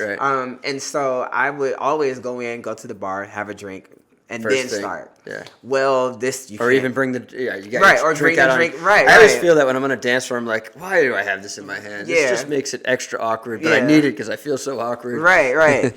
Well, Ecstatic is like there's none of that. In fact, they don't even serve drinks. The what they do offer is Ambrosia Elixirs. That's another company that was birthed through this movement too, and they're doing really well. They're opening up a new place on Broadway in between 11th and between 12 and 13 on Broadway in Union Square. And they're opening up a new spot. Opens up next month, and they serve like a lot of healthy drinks and like cacao and like pomegranate kombuchas and like healthy snacks and stuff like that. It's really good, like really good. It's amazing. Yeah. Healthy living is becoming mainstream Yeah. and Yeah. more popular. Yeah, which is great. Yeah. It's great. I've always been against mainstream and popular, but I can't be against healthy living. Well, this is a Like, different thing too, because like you were on the other side of it before it became mainstream, so Yeah. you understand some things. So even my rebellion was Yeah. I had a healthy rebellion. If I was growing up now, like what are you supposed to rebel against now? right, Obviously the leaders, but there you yeah. go. But yeah, and so I went and like I get there and I'm looking around and I'm like, okay, there's no drinking. I'm like, all right, cool. So I'm sitting on the floor, and then the music started, and we started dancing or whatever. And like I was real self-conscious. I remember I was real self-conscious. Wait, I'm sorry. This is the first time. Yeah, this is my first time going to Ecstatic Dance. Yeah. I was real self-conscious, like, okay, like, but then I looked around and I'm like, nobody else in here is like drunk or on anything. Like, And people were everyone's dancing. Yeah, people were going ham. Like, Yeah. when I say going ham, like, I saw people rolling around on the floor, just like, dancing in all different kinds of ways. And I'm looking and I'm like, well, what do I care for? Like, and then all of a sudden, I just let go. And I danced so hard. And that was like the first time I had ever really just like been present as like 100% capacity Deshawn Aaron Jenkins, like without anything, just present. And I was like, wait a second. I wonder what other areas in my life where I could do, like, what other areas am I not present where I could just be present? It just takes a switch. It's just a quick mental thought. Right. Like, what? I don't care. I'm going to do this because I don't care. Yeah. And from that moment on, I literally, it's funny because after that night, I went to call and I was like, this was one of the dopest experience of my life, and I want to be a part in any way possible. I was like, I don't know what y'all got going on, but I want to be a part. And he was like, okay, well, like the next one you can volunteer. I was like, great, I'll be there. I volunteered the next one.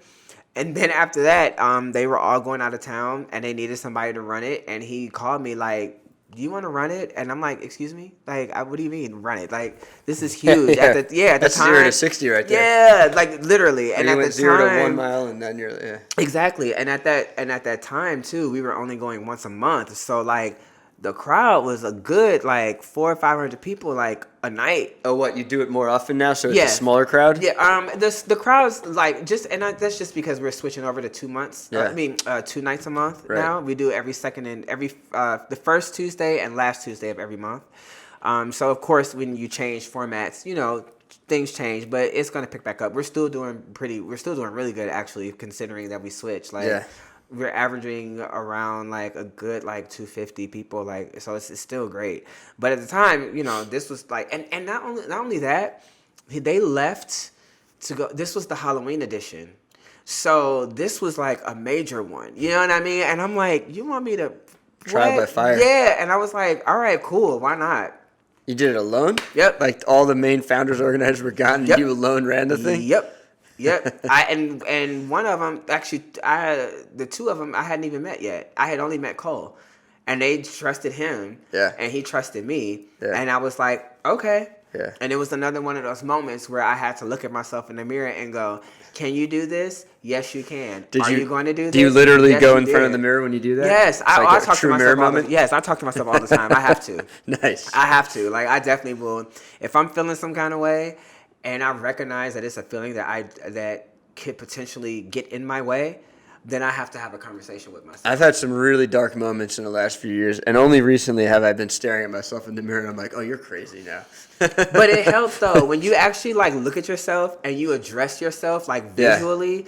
I feel like that does something to your mind because you get to see yourself talking to yourself, and you're like, oh, wait a minute, I'm not doing this. Yeah. I'm not. No.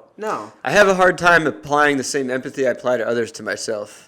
And that's a good way to do that. I could sit there and just stare at myself in the mirror and just hate on myself. I try not to. Right. Yeah. No, don't do that. It's like I see all these people being cruel to themselves and not being kind to themselves, and I can coach them out of it. I can help them, and I'm like, why? I'm like, why?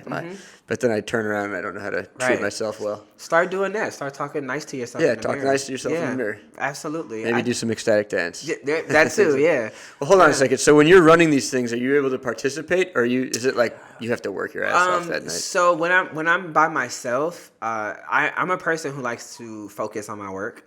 So if I'm running it alone, I tend to not dance so much. I might like a moment might come in where I'm just like, I have to like, I have to get it in real quick. But then I'm right back into doing my rounds, you know, checking the door, checking upstairs, making sure DJs are okay, making sure everybody's good.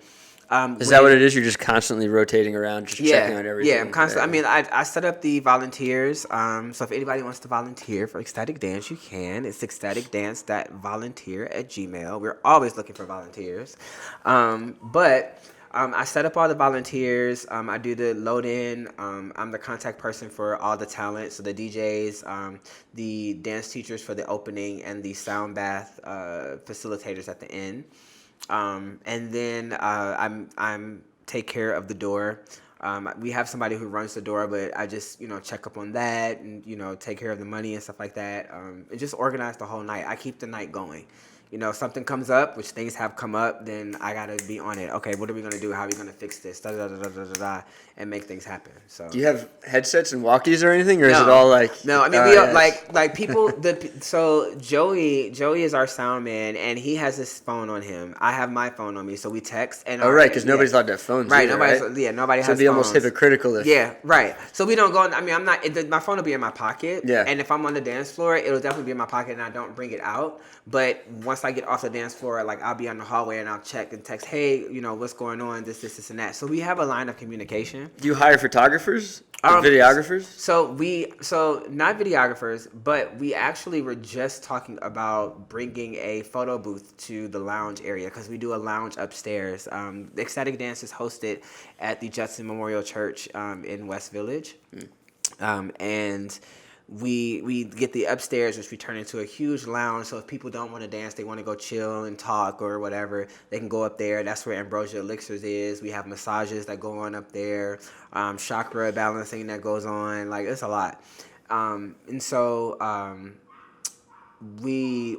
just forgot. What was your question? Photographers. Yes, photographers. Yeah. So we were just talking about bringing doing like a photo booth up in the lounge for people, make it fun. And but not funky. A photographer. No photographers allowed out on the floor documenting No, not yet. or anything like that. Not yet. I mean, I think it seems like you don't need it. Like you do that for what? Promotion. Right. Awareness. You got promotion. You're already promoted. You got awareness. Right. People. Yeah. Right. But I mean, to expand the community right now, we are in a very social media heavy world. It's just a part of it. But it might be working to your advantage. It like creates a mystery around it. It's like people hear about it, they can't see anything. Right. It's more enticing that way. It's like, oh, you got to just go see for yourself. True. True. But yes, that is true, and that does help. But in order to even bring awareness to those people who still want to know what's going on, there still has to be a certain amount of social media engagement that we have to do, and we've been talking about ways to like expand that without necessarily having to break code and bring in somebody to film things, because people. The thing about ecstatic dance in particular, and all of the movement, because there's a lot of movement meditation communities. I want to say, and everyone is different. Like there's ecstatic dance, there's the get down, there's daybreaker, there's I feel, there's 5 rhythms. There's so many different kinds, and they all have their own vibe and their own thing. But the thing about these dance communities is that people literally go. Like it's what gets them through, For some people, that is their therapy. Yeah.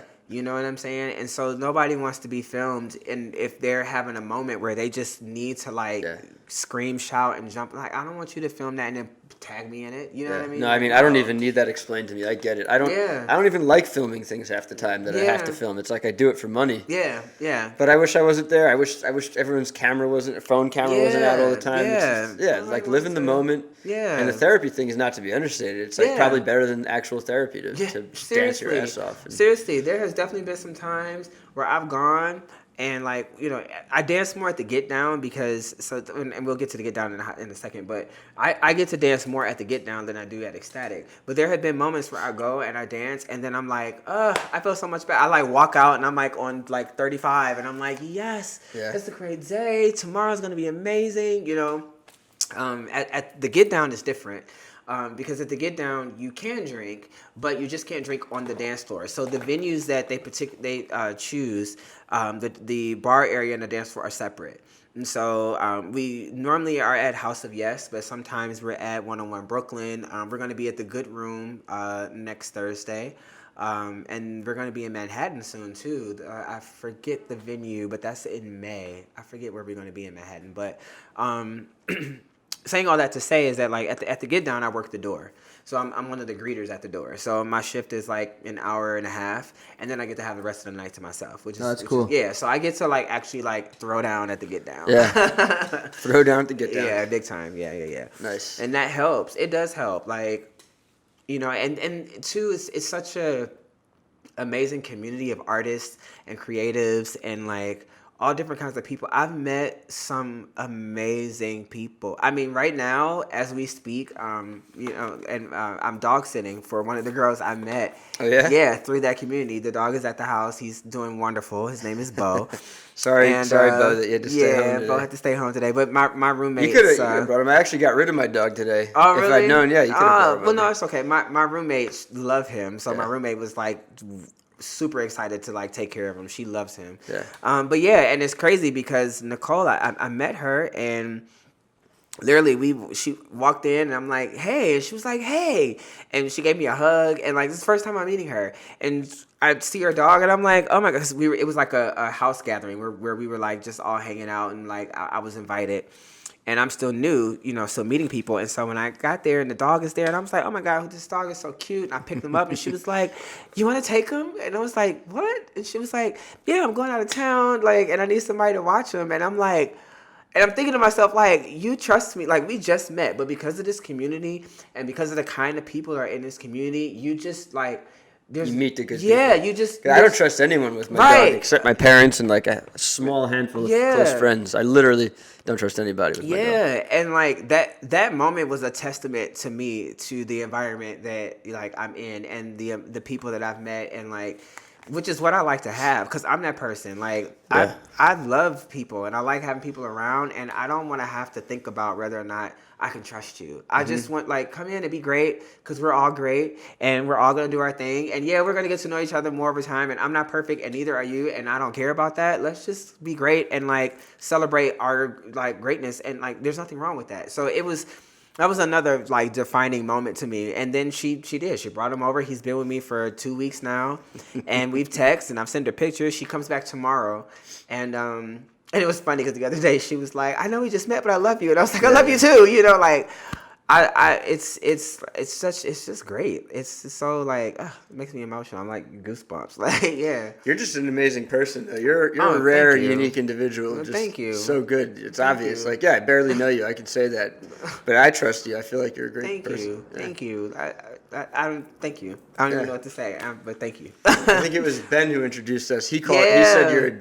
Maybe I'm getting this wrong, but I think he said you're a gem of a man or something. Like really, that. Ben. You know, in much respect, actually, again, all of this happening around the same time. Ben is how I got introduced to all of this, and it's kind of a bit of a circle. So, I'm a big believer of when you are doing you, and being you.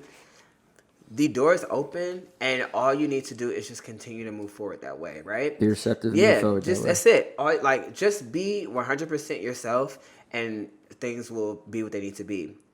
A couple years ago, I was working in a coffee shop, And John, who is the other half of Reza Cage with me, John walks in with his best friend Chris, and they've been best friends since like freshman year of high school. That is his brother, you know what I mean?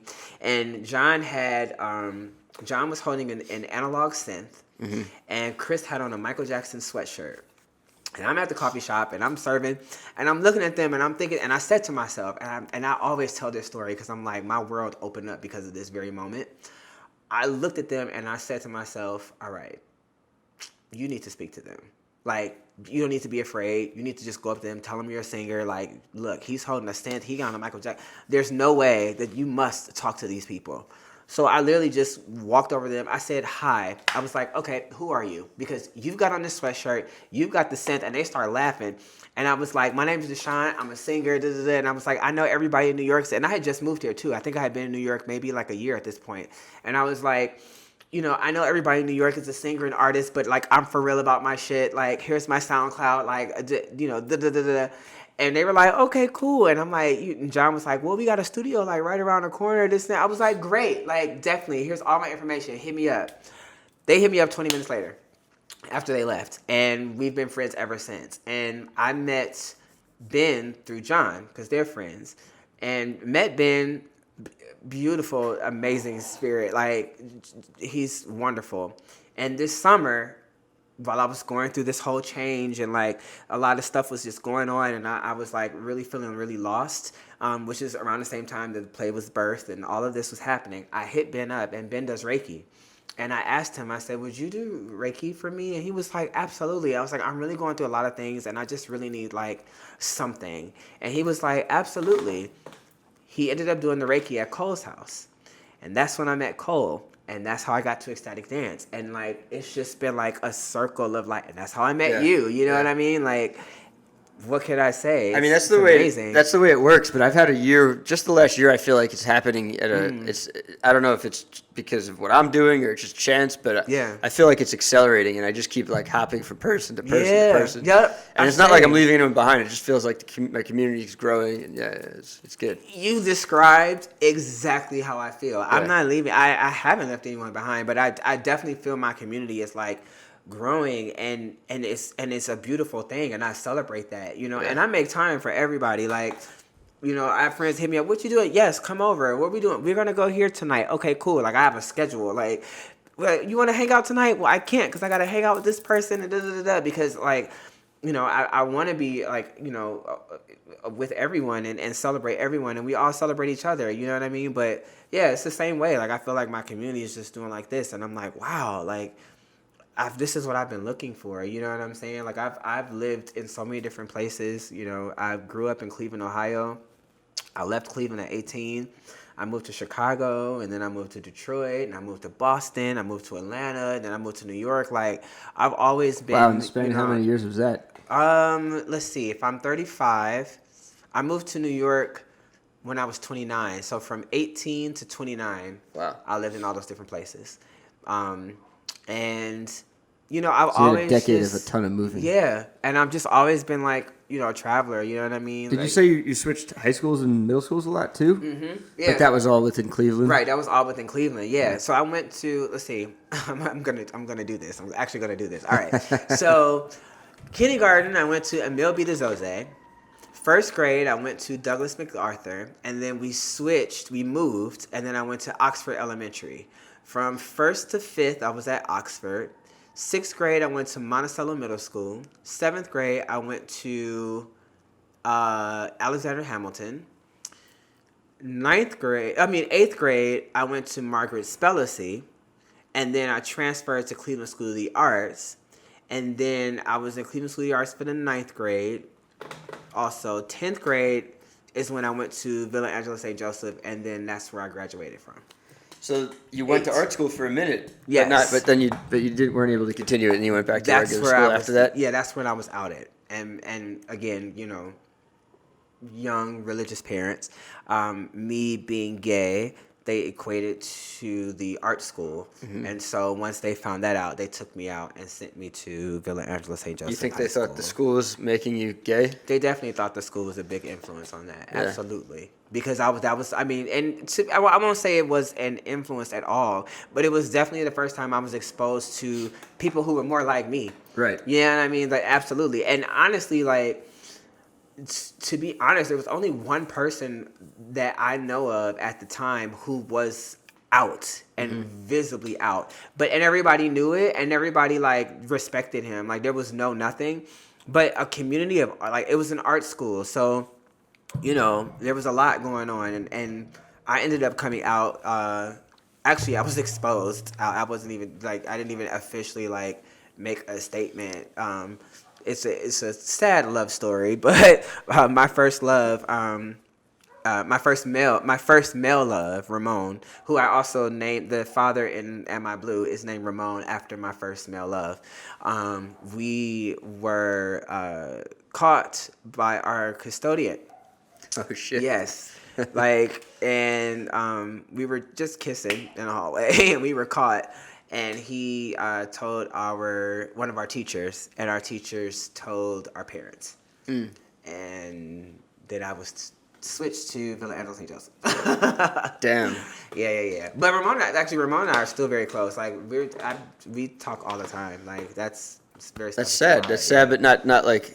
It's not a terrible story of violence or anything like that. No. Just, it wasn't. Like, I thought we were violent. going as like the whole school found out. And it Oh, got no. I mean, when people found out, they It's just just were like like, a oh, okay, sure. bittersweet, sad the way society makes us all behave. And Right.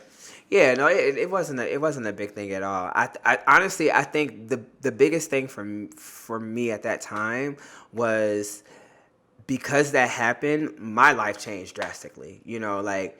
I was taken away from an environment that I felt very safe and comfortable in. I had a family of friends, like what I felt like was a real family, and I was taken away from that, and I was taken. What I used to tell people is I was taken from School of the Arts and sent to School of the Sports, and it was just a drastic change, And luckily, me being me, like we fought for our drama club, and at one point, you got a drama club going at the school? Well, they had started one, but it wasn't like really doing anything, and like.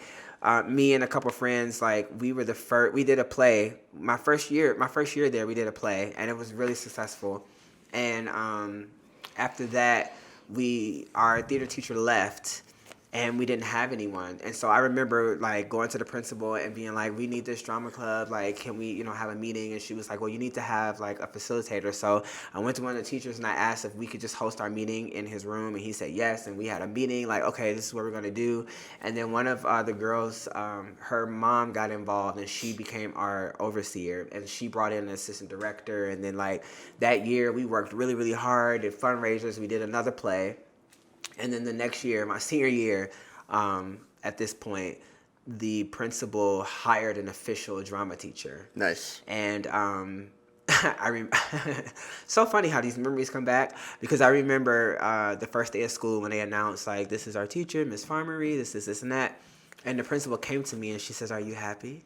She's like, "We got a theater teacher for you." And I was like, "Thank you so much." You know what I mean? But yeah, like that was. How did it work? You said you got an assistant director. Were the students directing?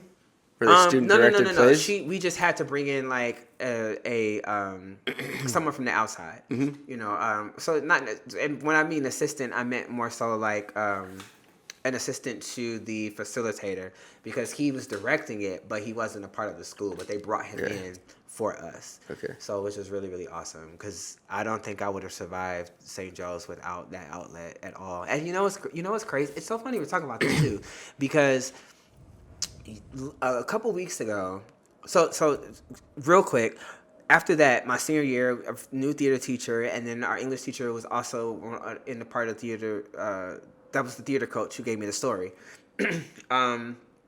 That year, we did 2 shows, and that was the first time St. Joe's had ever did 2 shows. We did a straight play, you can't take it with you in the fall. And then the very first musical that school had ever had was in the spring, and we did Godspell.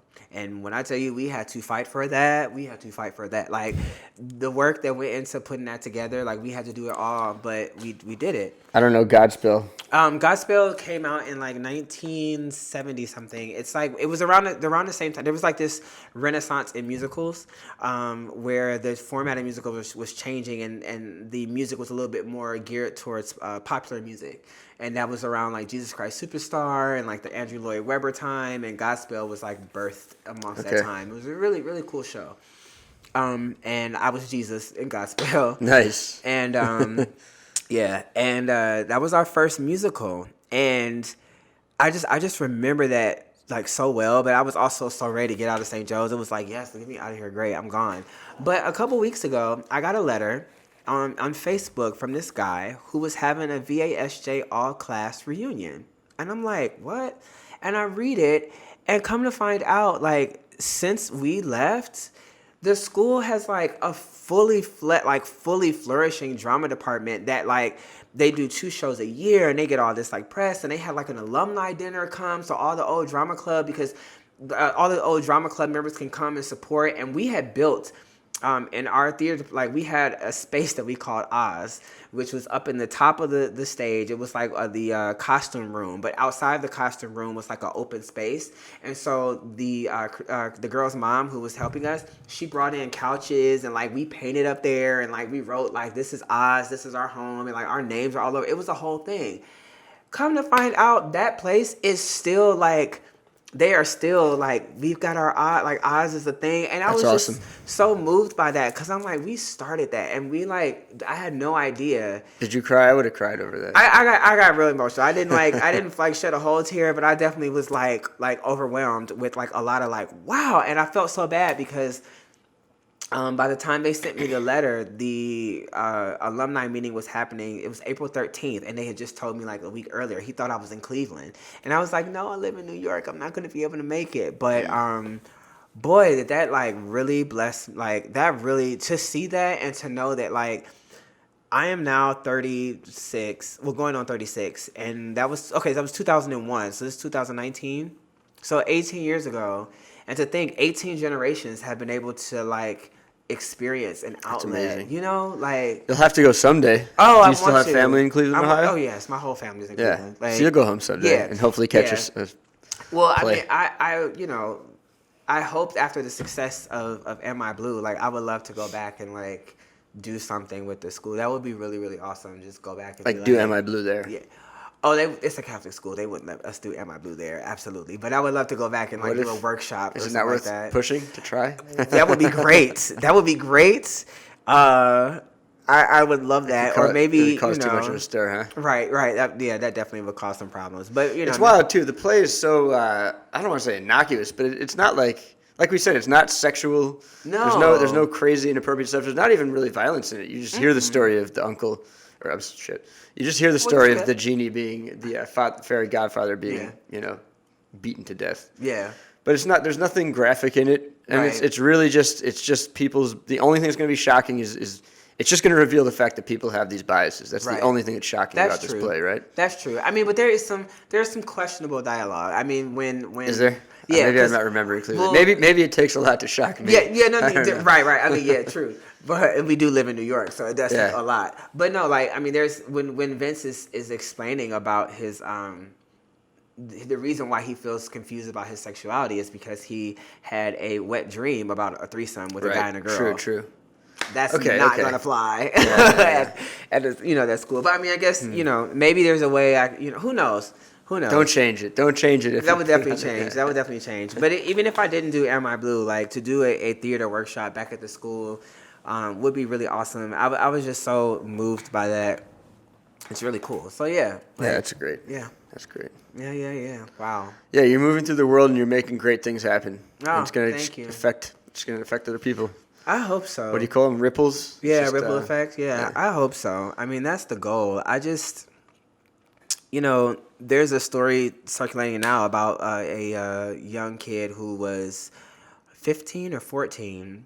who committed suicide. Just saw it. Yeah, because he was being bullied for being gay, and I'm like, this has to stop. This really has to stop. And then what's crazy is that I saw another article actually yesterday where his aunt said that it wasn't because of being gay, though he was depressed, had gone through depression anyway, but she definitely thinks that helped, that pushed it, further along. But even that though, like, why were you depressed? What was going on? And if this was a catalyst for your depression and then you were being bullied, it's all still connected, and like this has to stop. Like it has to stop. These kids are out here and they're looking for, someone that looks like them, and unfortunately, a lot of our representation right now is a little bit sexually charged in a way that can turn people off. And I mean, granted, it's, we're grown, we can do what we want to do. But what representation would you be referring to? I don't want to say, because I don't want to call you anything don't do out. That. But I'll just say that, like, there are some things that are just so rooted in a lot of the sexual. You mean like movies and movies television and television and stuff that just really but really express that side of things. And I kind of, in order to make. I guess we shouldn't have to make people comfortable, but in order to kind of get people to see the broader picture, you got to tap into more. And you have to tap into their feelings and make them understand that, like, take the sex out of it. And what did you feel when you fell in love? When you saw that one person that you just were like, wow, and it was just more to them than what they looked like or what they felt like. It's the same thing. It just so happened that this would be someone of the same sex. Let's focus on that part, and I think that will get people to really have more empathy and compassion, because I think a lot of people get turned off when they are shown so much sex, and that part of it is so like, and they just go, oh, I mean, even in the play, Jenny asked Vince, like, well, is it just a sexual thing or is it more than that? And he says, like, actually, I like this guy. It had nothing to do with like that at all. I just liked him because he was like a really cool guy, and I thought he was cute, and like this and that, Yeah. So I think that's important. I mean, it's there. Sex is everywhere. It's a part of what we are. But I feel like that in the LGBT community, unfortunately, a lot of the sex is pushed forward so much that people who could potentially be a little bit more compassionate are immediately turned off. Because they just think everybody fits into that one bracket. Yeah, they think everybody's like, out here trying to screw each other and be crazy and do all this stuff. And it's like, actually, no. Because y'all are screwing each other too. Like, it's the same thing. Everybody's out here trying to screw each other in one way or another. Exactly. But that's not the point. Exactly.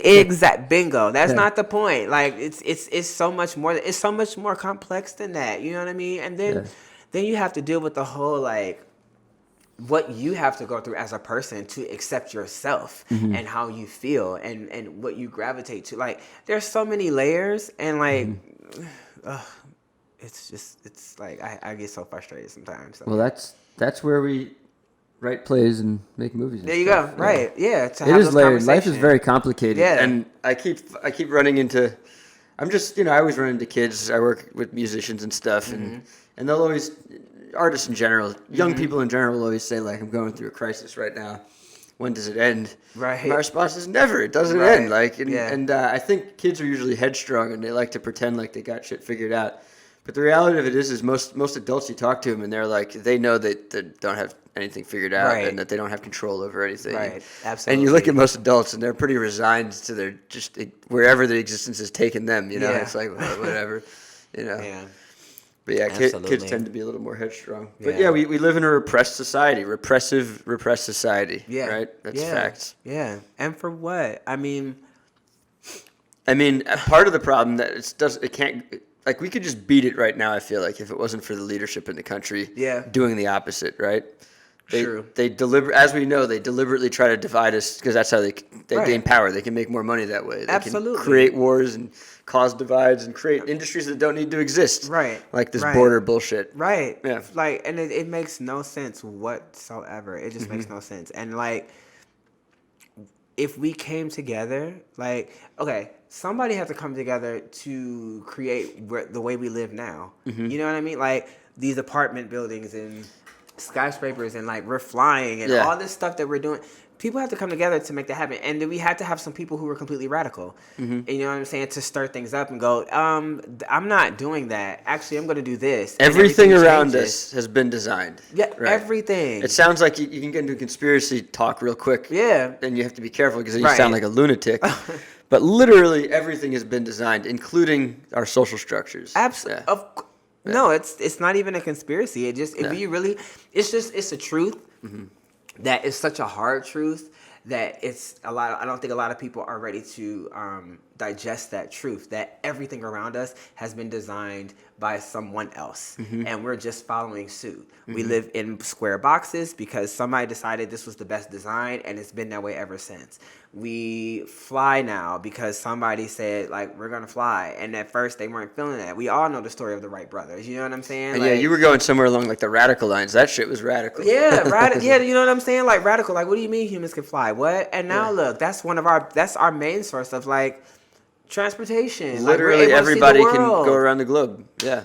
And it's not know? just for rich people either, right? Right, yeah, it's right. Like it's everybody's for everyone. traveling You know? around constantly. Yeah, but I mean, literally everything that we do. I mean, even our fashion is our creatives who design and say this is what's hot and this is what's not, or you know, whatever the case may be. We call them designers. Right. Yeah, whatever. And if you Fashion decide designers. to follow, right, and if you decide to follow that or not is up to you, but the option is there, you know, but everything that we do, everything, toilets, the street lights, it really is just designed. Like, we just decided, like, oh, yeah, this works, so we're going to keep this going. And then the next generation came along, they were born into it. They're going to think about it. We grew up without an iPhone. Oh yeah. The idea of an iPhone was Jetsons. You Yeah. know what I'm saying? Oh, like, yeah. Right. Like, what day would we have that? There are kids now who grew up, who were born, and this is what they know. Yeah. And a world without it seems bizarre. I gotta say, our generation shits on the younger generation, says things like they don't know, you know, they'll never know, and they're glued to their phones, and it's not, and they're the dumbest generation or whatever. Right. And I think that's not true. I think that's totally not true. And they're not glued to their phones. And I've met plenty of young kids who actually are better at turning away from their phone than I am. Yeah, Right? yeah. So it's just like back to the spectrum. It's a spectrum. Everything's a spectrum. You're gonna have everything. Anything you can imagine. Yeah. There's someone out there doing that. You know? Absolutely. And the kids aren't all bad. They're not. And They're going to save the world. Yeah, exactly. And they're going to be smarter than us because they got it all at their fingertips. And I was just about to say that. I have faith in the kids. Yeah, I do too. I have an 11-year-old sister, and she is so emotionally intelligent, way beyond like her years. I mean, it was funny. We were in the kitchen, and she came to me. And like it's not a secret in my family, but for her and some of the youngers, it's definitely like, we're not going to talk about this because we're not ready to expose her to that. Okay, fine, but they don't realize that like it's everywhere. And so she came to me. We're in the kitchen. It's Thanksgiving, and she goes, "Deshawn, have you ever heard of this community called LGBT?" And I was like, Might have heard about it. Yeah, I was like, yeah, you know, I'm like, why are you asking me about that? She was like, well, I was looking on YouTube and I was watching some videos and like, I just think this is a really great community and like, everybody's so creative and they're like so loving and supportive and like, they really have pride for like who they are. And she was like, and I just thought like, my brother would fit so well with this community. And I'm looking at her like, excuse me, you know, and she's adorable. That's yeah, very it's cute. so adorable, Yeah. but like, I wasn't having those kind of conversations at 11. Like, Right. I actually, and then we like began to talk more. I still didn't like, you know, my mom would have been livid if I would have been like, well, girl, I'm gay, you know, but. That could be a female thing too. Like women in general are raised with a more compassionate outlook That's on true. life, right? Like they That's tend to be true. more on the emotional spectrum That's from true. the start. That's true. We're taught, no matter our orientation, we're taught to be men. And That's, yes, that is I'm very logical. true. I don't feel emotions. And That's stuff, true. right?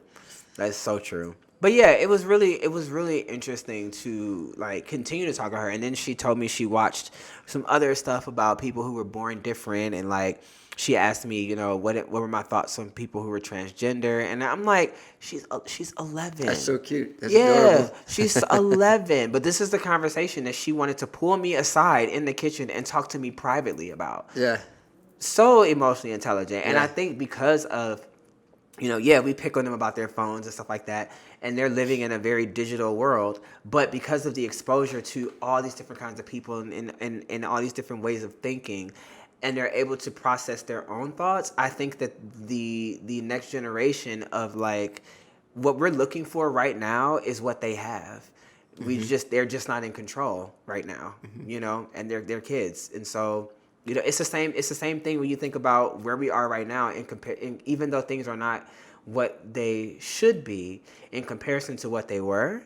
You know, there was a generation that grew up with Jim Crow laws are the generation that are running things now. And for a lot of those people in this power, they're the change that that generation needed to see, who felt like, when are things going to change? And, you know, these kids out here, they going, you know, they're, you know, fraternizing with this and da-da-da-da. Well, because of them, we can sit here right now and have this conversation. You know what I'm saying? Yo, the civil rights movement and where it's got, you know, we still have so far to go, obviously. But there's never been maybe there have been, but for the most part, the majority of history, this has never happened where like people have been able to live with this level of not just comfort. That comfort applies to everybody, but just everybody being able to be themselves and be more empowered and everything. Right. And yeah, it gets a lot of pushback and we're still losing. Right. But to me, it's civil rights, and as long as we don't crazy thing doesn't happen to send us back into the Stone Age, like it's just going to keep. It's an unstoppable wave, and there's too many people, despite all the shitty people out there who are brainwashed or who are full of hate or whatever. Yeah, it's unstoppable. There's just too much love at the same time, and way too many people who I know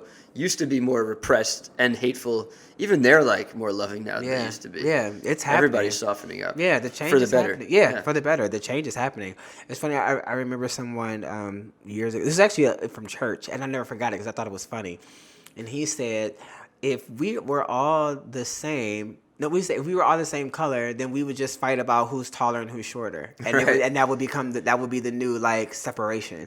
And he was like, I've been dealing with that my whole life. Tall people don't think about it. That's what it is. Tall people just bump into shit and knock into things, and the short people we're all like, we're dealing with all the consequences of the messes that the tall people make. That is because tall people are naturally leaders and everybody follows them. Wow, doesn't mean they're the smarter ones. Right, that's true. Isn't that interesting? Right. Yeah. So, and I probably naturally I could be accused of having Napoleonic complex.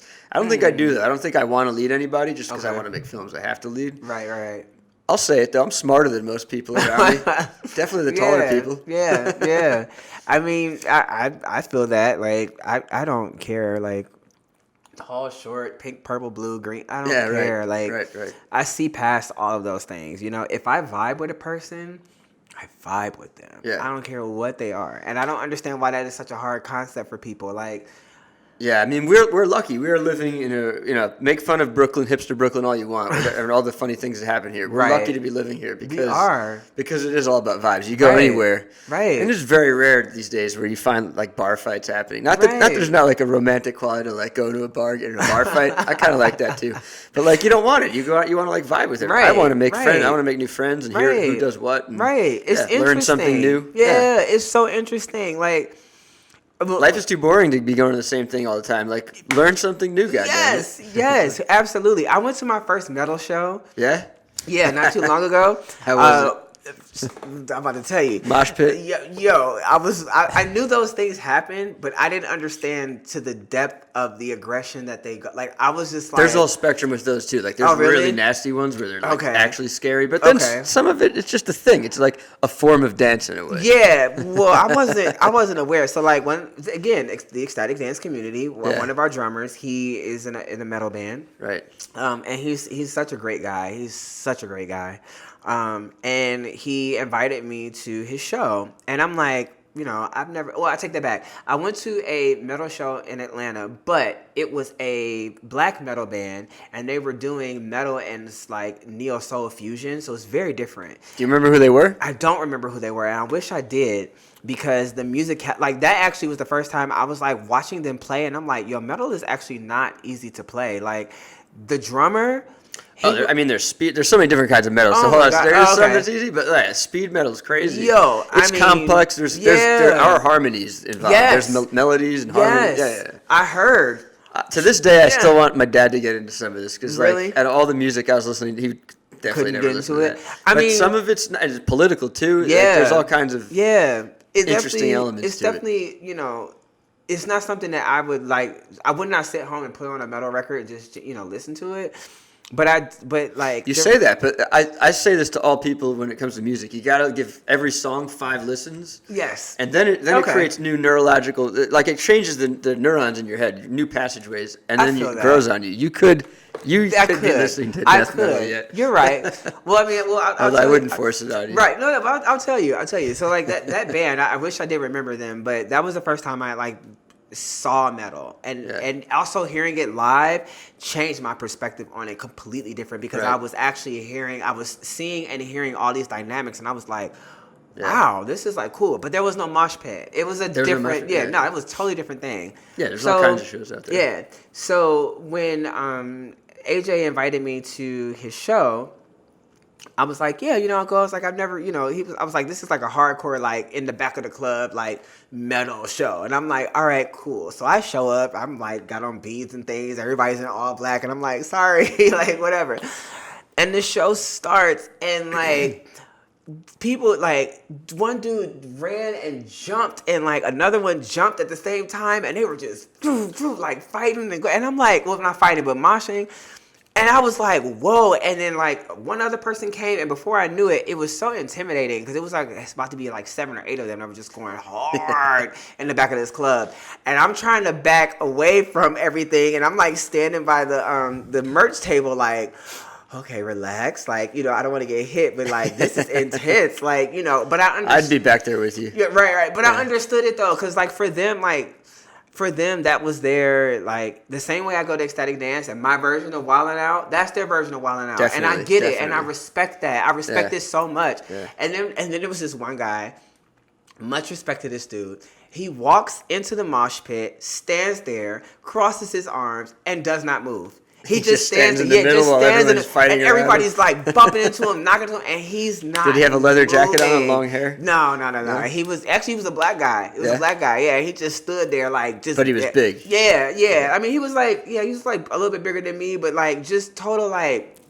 Rock. Yeah, I could not believe it. I was like, that's a statement shit. right like, there. yeah, that like I couldn't do that. Like that's even more intense than the people moshing. Like.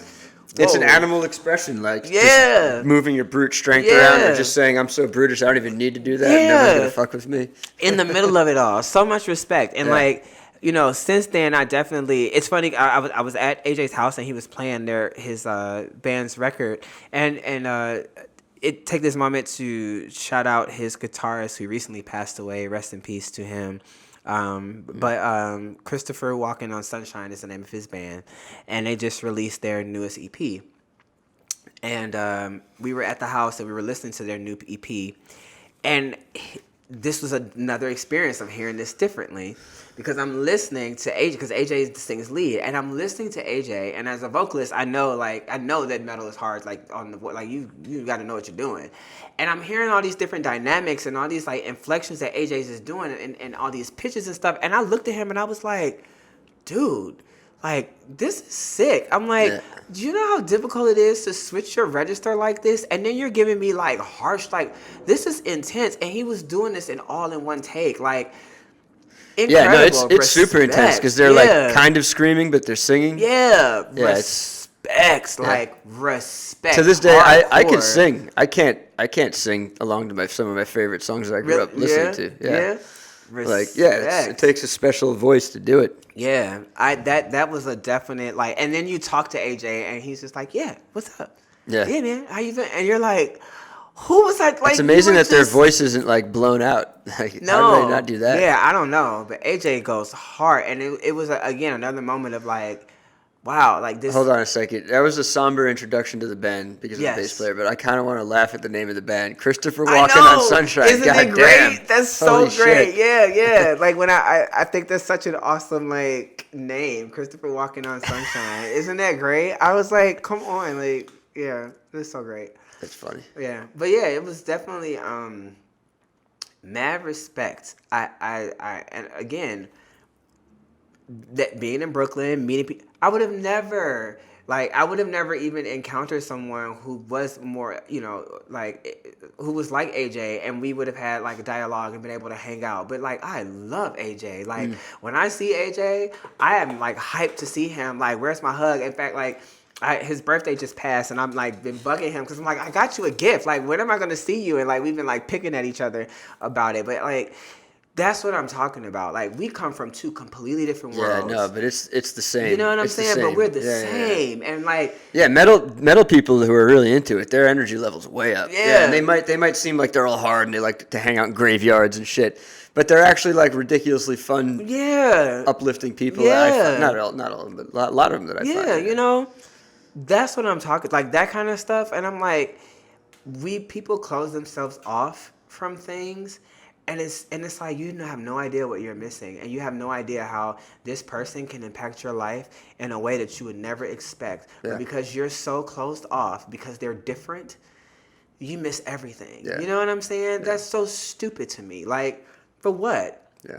Hey, you might introduce me to a whole new concept that might inspire me to do something else. And then, like, you know, or just even if you don't, the fact that you're now a part of like my family.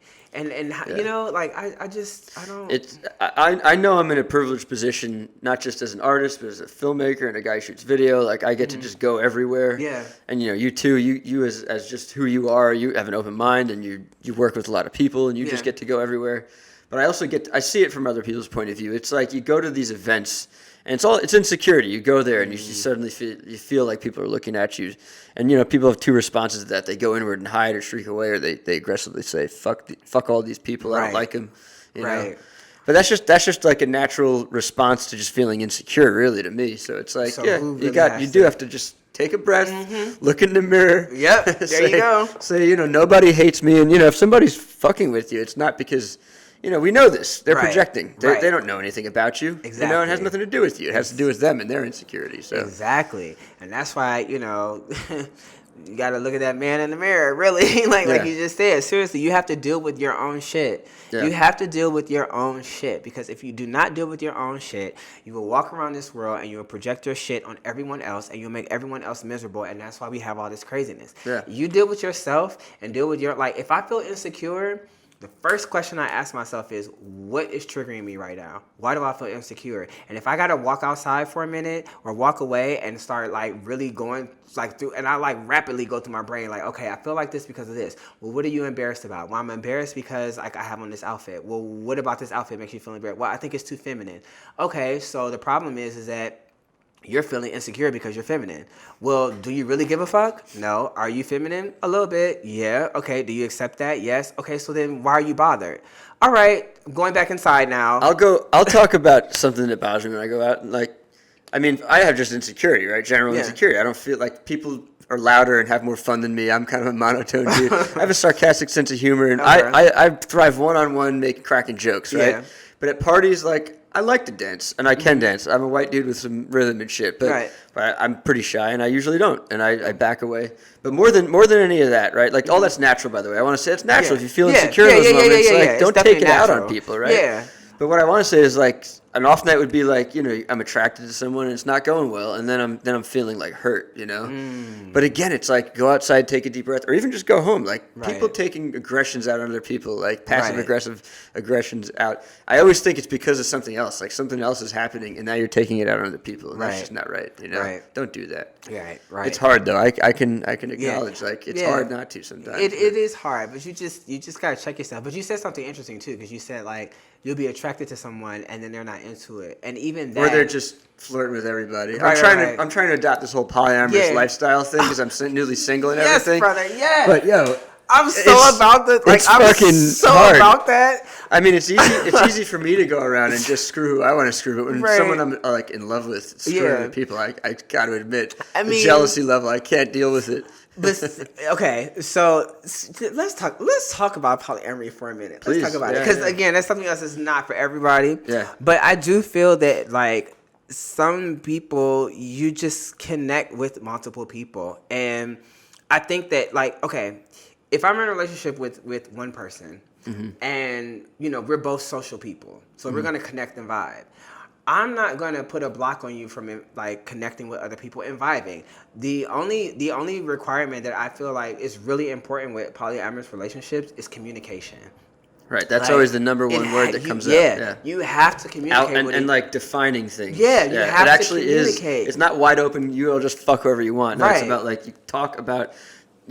Walls is not the right word. It doesn't sound like the right word, but yeah, you're outlining the nature Your of the relationships, boundaries. Yeah, absolutely. And I think that like if I'm with someone and like we respect those, those boundaries and we have the dialogue and we understand, then it's fine. But respect home, respect this, and excuse me, and let me know what's going on. When you say respect home, like the home you share? Well, not necessarily the home you share, but the home, not the physical home you share, Right, but okay. the emotional home that we share. Okay. You know what I mean? Nice. And like even still, every like, relationship has its own emotional home. It does, and that's something that has to be defined between those two people or three people or whatever, right? To understand what that is going to be, and then respect that and honor it. And when you do that, you find like the pressure just goes away. Like, if I'm dating someone and we're vibing and I'm like, I go and I have a night on my own with my friends and like I meet somebody else and like I'm vibing with them and like, we're flirting and whatever. If Boo knows that like, hey, like, I met this dude and like, this and that and he was fine.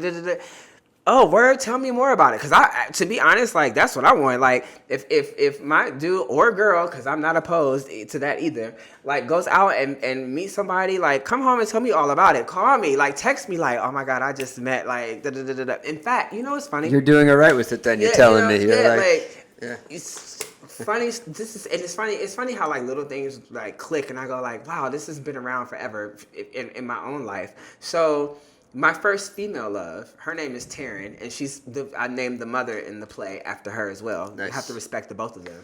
Yeah. Because I love them both very dearly. This play is full of your heart. Man. It is. It is. History. Yeah. So Taryn and I remember because Taryn was my best friend first. She actually was the first person I told when I like figured it out. I was like, in fact, the first thing I told her was I think I'm bisexual. And then like maybe like a couple weeks later, I was like, no, I think maybe I'm just gay. Mm-hmm. But she was the first person to know. She was my best friend. She said I already knew. Yeah, of course. She was like, okay, like the character. Yeah, she was like, I already knew that. And so and so she said to me... I love that. That's actually, like, not just funny, but heartwarming. Yeah. When, like, your friend is like, come on. Right. Like I knew. Right. It's not a big deal. But we ended up, like, falling in love. And, like, she was, like, my first, like, female love. We were together, like, on and off through high school. And, like, even, like, into, like, my early adulthood. And I remember she said to me, like, I know you're going to look. So that's okay. Just don't ever cheat on me. And I was like, okay, fine. But I can say that, like, I remember us, we were like teenagers, okay? And I remember us talking about, like, men that we both love. Like, I had a huge crush on Maxwell, like, huge. And we used to talk about, like, I got her into Maxwell. And, like, we used to sit around and talk about, like, oh, my God, like, one day we're going to be with Maxwell together. Like, we were just talking about this. It was so funny. I and suppose like, it could still happen. Yeah, right? Like, well, I mean, no, I don't. Now this may not be Maxwell Steves, but... We're putting it out in the world, though, right now. But, and then I remember when D'Angelo released that video, his infamous that video. Slow yes. Yeah. Even I think I'm real. I think I'm like as straight as they come. Yeah. But goddamn. Yeah. Jesus Yeah. Christ. And so. Wait, what's the deal with that? Like that also. That's why he went away for a while, right? Yeah. Like because the response to that, he was like, "Oh God, I don't want to be objectified." Like exactly. That. That's exactly why he went away. At least from what I read. But I remember that for our anniversary, as an anniversary gift, Taryn got us 2 tickets to see D'Angelo live because we both were like, it's that video. And like, we were at that concert all over each other, but like also like going in on D'Angelo. And like, we left the concert like, oh my God. Like, it's so funny to think that this is like, and now that I'm thinking back too, like, I'm like, wow, like this kind of been in my, like, if I just paid attention to it, it was like all there. It's been there all along. Mm-hmm. But yeah, like that communication is key. Like, if as you had a super mature relationship at a young age. Yeah, and I didn't even realize it. Like if thinking back, I'm like, damn, like if we had like kept up with that, and like by now, like we would have been like married with kids and had like whoever, like it just would have been a totally different situation. You know what I mean? Like we wouldn't have cared, like because we've reconnected and talked about things, and we laughed like, wow, we had stayed together, like we would have had a whole like situation going. You know, it's funny. But yeah, I think that kind of communication is just key. And like for some people are just, they need a little bit more attention than one person. They need a little bit more like love than one person. You know, I'm all for it. Like sometimes one person is not enough. Like, you know, like It's I'm okay with obviously that. tricky territory. Obviously. Oh, of it's course. like it's not like polyamorous people have it easier; they have it harder. Yeah. But they have to do absolutely. they have to do more work.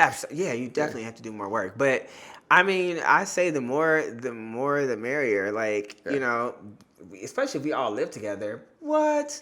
We all live together. We're all happy. Like the house is taken care of. We have more finances as a community. Like, I just don't see More a fun is problem. possible, right? More fun is possible. You enjoy life better. that way. like what are you doing? Like, you know, like I don't. It's weird. It's like society has that representational push on us, but then we just naturally fall into these little little places where we repress ourselves. Really. Right. Yeah. Right. Yeah. I mean, again, it's not for everyone, and for some people who are opposed to that, okay, and some people are not. Like, I'm not preachy, and I'm not even trying to push like my views on it, but this is the way I think, and this is the way I feel, and it works for me. So, whatever. You know what I mean? Yeah, I'm trying not to be too pushy or preachy either, and I don't want to make people feel bad. Cheating is ugly. It's like deceiving and lying. That hurts. It's not good. It could lead to really bad shit too. It can get really bad. It can. You know, people murder each other over this stuff. They lose their minds. And like, I'm not about to let anybody have me. I went through one really hard breakup. I was very much in love with this guy, and after I realized how much time I wasted and spent being emotionally broken over that breakup, I was like, never again. Never again will I like waste so much time that I could have invested in myself and my own growth crying about somebody who didn't love me. Absolutely, or didn't love me the way I thought that they should have. You know what I'm saying? Yeah. Absolutely. I will never do that again. Never. No.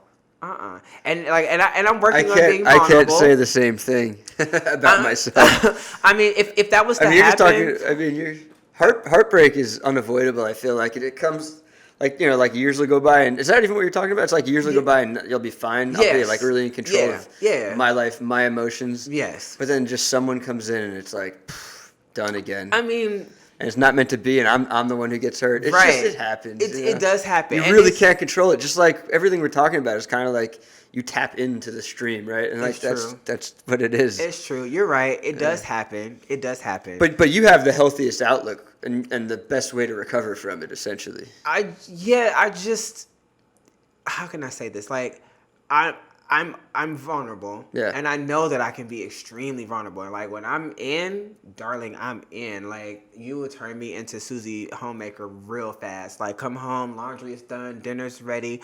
Like, what do you want me to do? You want a foot rub? Okay, let's sit here and watch our favorite movie. I got you. Like I'm that person. Mm-hmm. And until I know that is safe, I guess, and maybe that's my own journey. You know what I'm saying? Until I know it's safe to allow that. And honestly, like, essentially what you're talking about is like you've closed off a certain part of your heart in a way, and you're waiting for the right person. Yeah, or the right people. You know, person or people, like however. Whatever may come along. If it does end up being one person, and that's what happens, because like, okay, great, I'm not opposed to that either. But if it ends up being, it could be multiple people. But if it's multiple people, I'm cool with that also. Yeah. But I just. Wait, are you polyamorous right now? Are you practicing polyamory right now? I'm not dating. Well, okay, I have been dating someone, but we haven't really had many dates.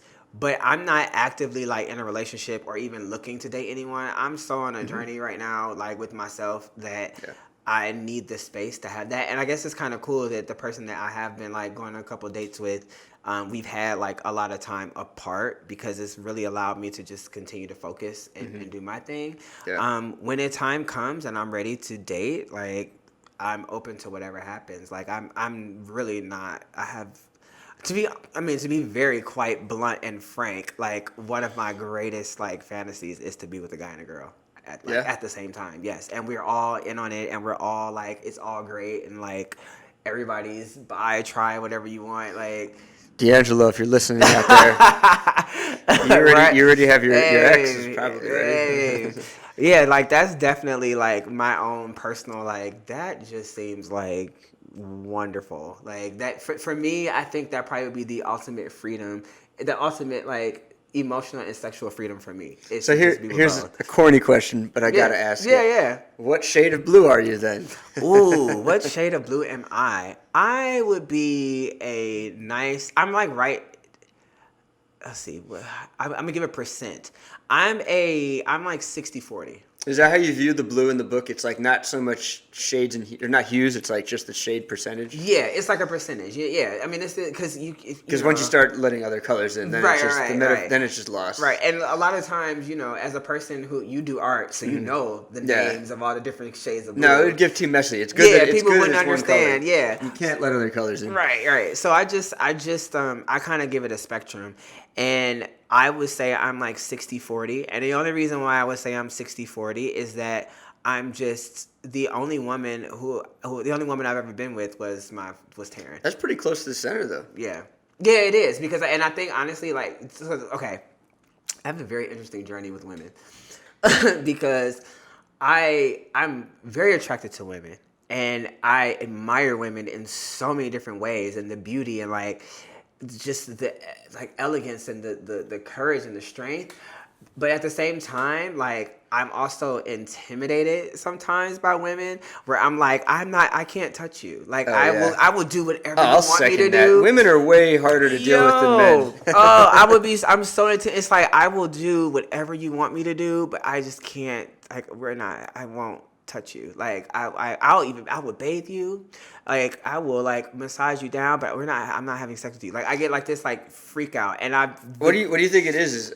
You think it's because they're having to prove so much because they're overcoming all the barriers that they've had, or has it nothing to do with that? It's religion, man. It's religion? Yeah, which is so crazy. What do you mean religion? It's so crazy. Okay. Growing up, like as bizarre as this sounds, growing up, the sex before marriage thing with my family was way more intense than like them finding out I was gay. Like a big deal to be like, even in high school, like I had to like make a list of the girls who were allowed to call the house because I was not allowed to have girl phone calls. But I had so many girls that were my friends that I had to give them a list, like this person, and like it's crazy. It's like this is funny on so many levels. I know it's so layered and backwards. complicated. It's so backwards. Like, are you kidding? But yeah, like, and so I had to like, cause even though like I'm not a virgin with women, but I was only with one, even that, like the next day I was just like, oh my God, what have I done? Oh my God. And it's like you sinned? Yeah, like I felt like I had like broken like a super moral code. And ever since then, like I've had some opportunities that other people will be like, you what? Like some crazy opportunities.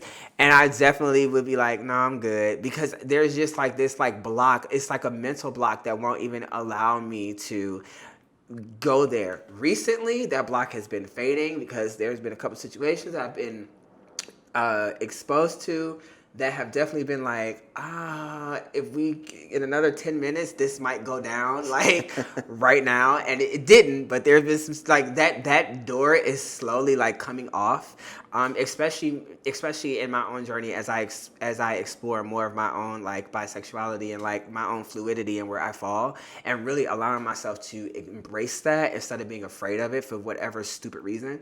But it's really, no wed, no bed, no ring, no thing. Like these were like religious, like I remember this. Like it was a whole rap. Like no fair wed, enough. So no yeah, bed, it's your personal thing. It's your thing. Yeah. It was when you said religion. I had no idea what you meant, but I get it. Yeah, that's. I mean, it was intense. Like, and I was young. Like I was, my mom had me when she was 16, and so by the time she got married, she was 23. So I was like 7, 8. So this is what I was hearing all the time, like as a young child. So that impression is still there, and I've been actively working to like release that block to allow myself to express, because I'm like, well, I don't ever see myself being with a woman and only like I just don't foresee that. Yeah. But I But you do can see like yourself women.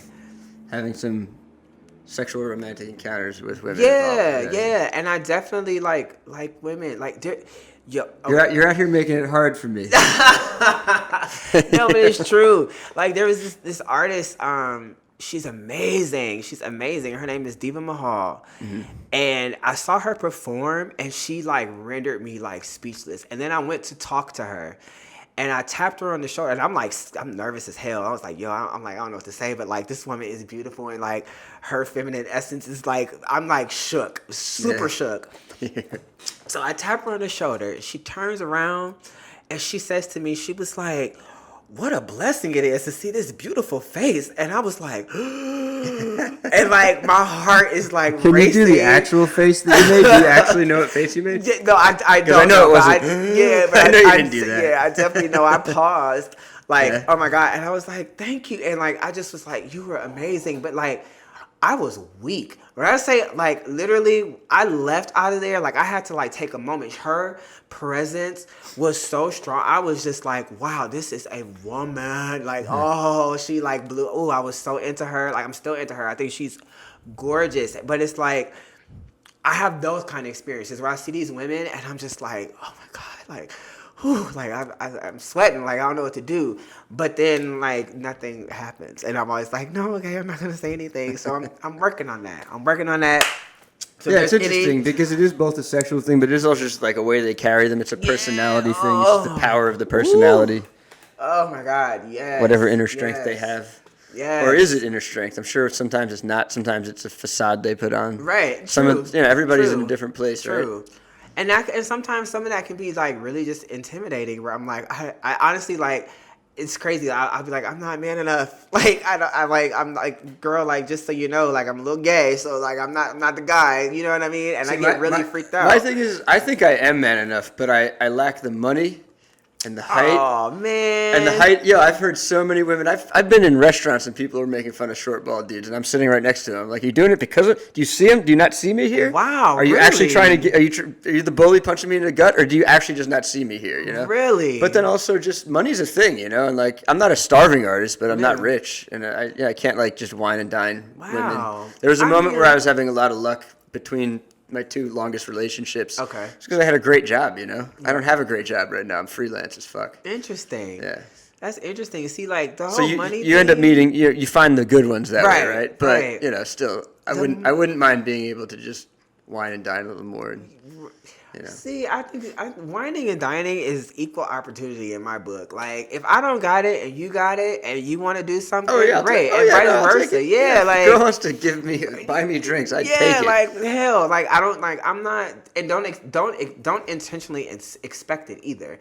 You know what I'm saying? And best believe, let me just tell you, in male dynamic relationships, that happens too. Yeah. If there's a totally. a man that's a little bit more effeminate than the other, and that dynamic, that dynamic is there between the masculine and feminine energy, you'll definitely have someone who's expecting like you to, and absolutely not. Like, no, like if I have it, cool, and if I don't, cool, and if you have it, cool. Like, and I don't expect you either. You know what I'm saying? Like, if you don't have it, I don't have it, then are we gonna cook at home tonight? Great, like that. You know what I'm saying? Like, yeah, I mean, we're talking about finding the good ones. But money definitely separates people too. It's not just made up. But, also by design. True. But it's out of control. True. But here's a question: if that is something that you really think about, do you want somebody like that anyway? No. But I mean, sometimes I might want them for a night, or just to prove that, you know, just to prove to them and me, like, yeah, I got something over here. I don't know what it is. I see. So then that's your thing. Then that validates you. That's your thing. Nothing to do with the women. I'm not really seeking it out necessarily. Okay. Right. And I do know plenty of red women. I think I find all the red women. You know, the ones who aren't obsessed with that. You know? Good. But yeah. Yeah, I'm like, I could care less. Like, what? Yeah. Like, no. I hate that whole dynamic anyway. I don't think it's fair. And it puts a lot of pressure on other people, and then you have people getting with people for the wrong reasons, for like money or prestige, and it's like you're not even happy. You're just with this person because they make you look good, and Totally. you like socially are like, yes, my man. But do you know him when he's like down and out and can't think straight and is depressed and sitting in a corner because he feels like he's not living his best life? Are you there? No, you're not, because he didn't buy you the latest. Okay, like I don't get it. Like, Yeah, I mean, there's the extreme of people just taking money in relationships. of course, Yeah, yeah. of course, and even energy. It doesn't even have to be money. Like if I'm with somebody and like we're always going out and it's always like great, great, great, and then there's a moment when it's not, and then all of a sudden you're not around. That's not gonna work either. Because that doesn't work. Like, you're not about to come in and enjoy all of the goodness, and then when I'm having a moment, you're the last person I can find. When I'm like, no, you should be the first person there to lift me back up, and vice versa. It should be a give and take. But no, see, this is why Partnership, friendship, relationships are all about everything. It's the balance. You can't. It is. It's not a real relationship. I mean, that's not true. I can't say it's not a real relationship. A relationship is a relationship, Right. But like a healthy one, it needs the balance. Yeah, it has to be. You've got to be like you said, you got to be my friend. You got to be like my confidant. Like, at least that's my expectation. And if that's, wrong to expect, whatever. But I think like if I'm saying that at my purest, rawest emotional vulnerability, you're the person that I exposed that to, then you need to be like, we need to have like a dynamic that I can be my worst, my best, and everything in between, and you still fucking love me, and you're still there, and you're a support system, a support system in any of those dynamics, and vice versa. I'm gonna be the same for you, because we are giving that much of each other, much of ourselves to each other. That creates a safe space where I'm literally at 100% capacity, best and worst. Period. And you're still like there for me, and we're still making it happen either way it goes. That is the truth to me. That's what I'm and I'll second it. Yeah. Like until I get that, like I'm like not really dating.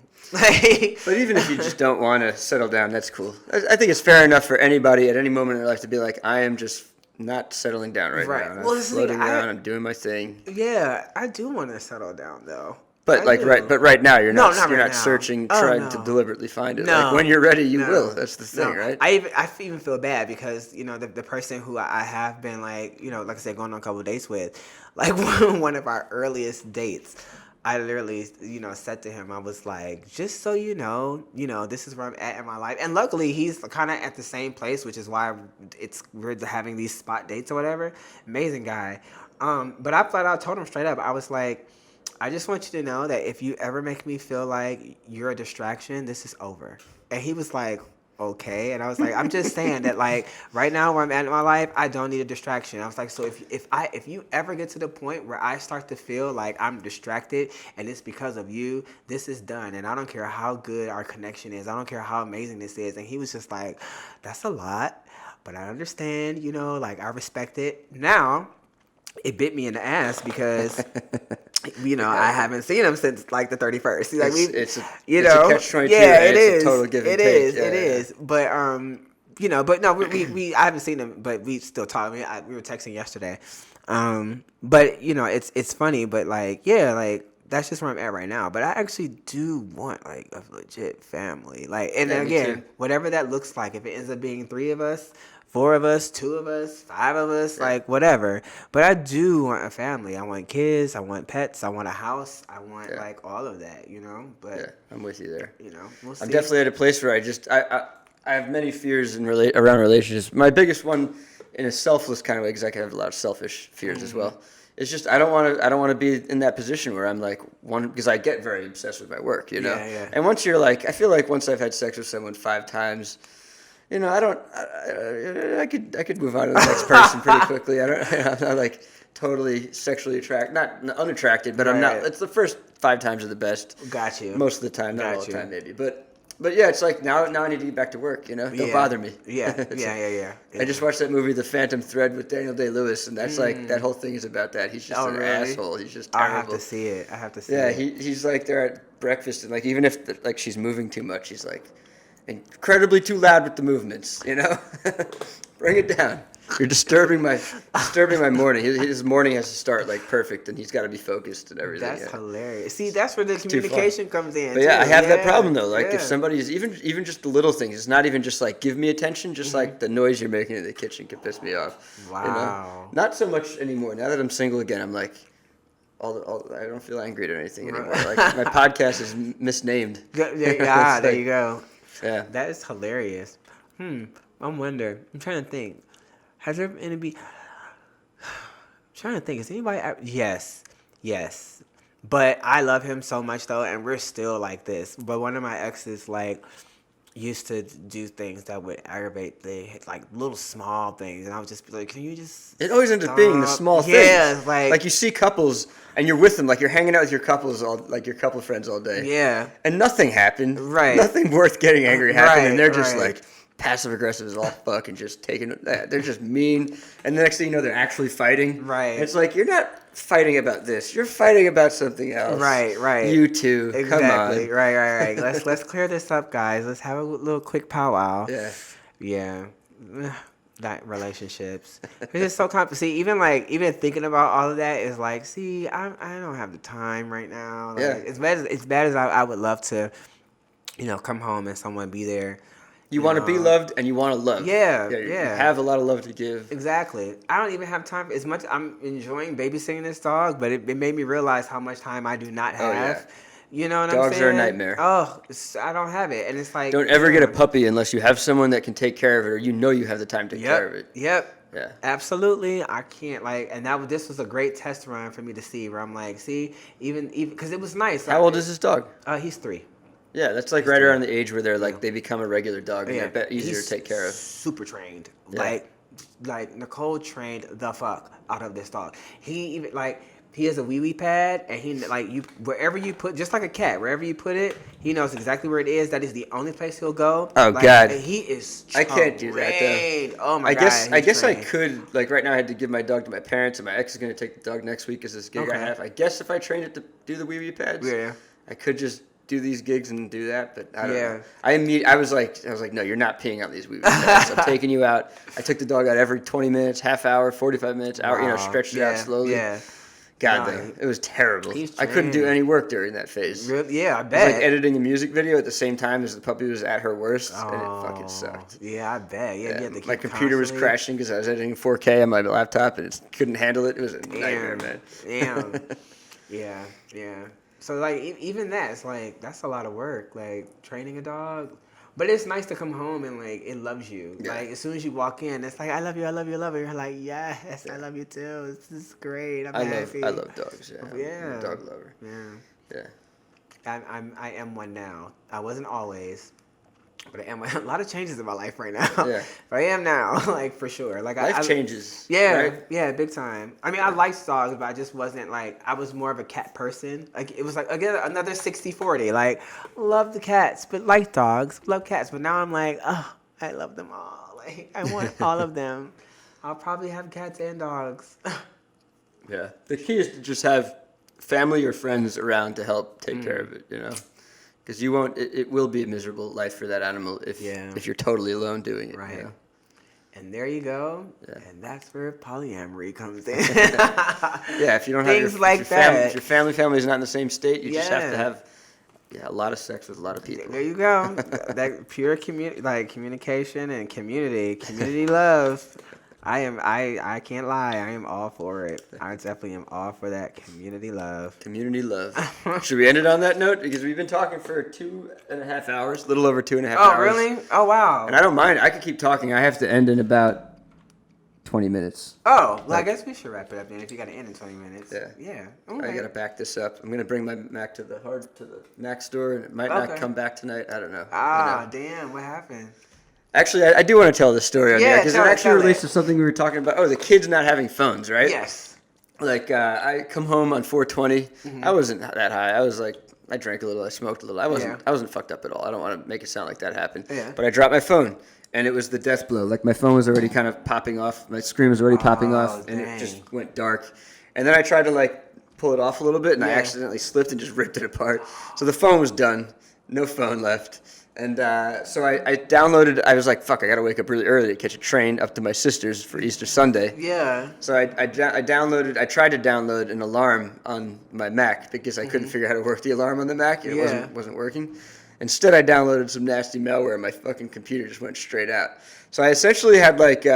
I mean, it was still kind of functioning, but it was like the mouse was barely moving and it was really glitchy. Wow. But I had to get on a train go up to Connecticut without a phone. It was like, how did I do? I used to do this back in the day. Right, I had to like get my shit together. I had to check, all the trains. I had to communicate well ahead of time. We had to do it old school, Wow. It can be done.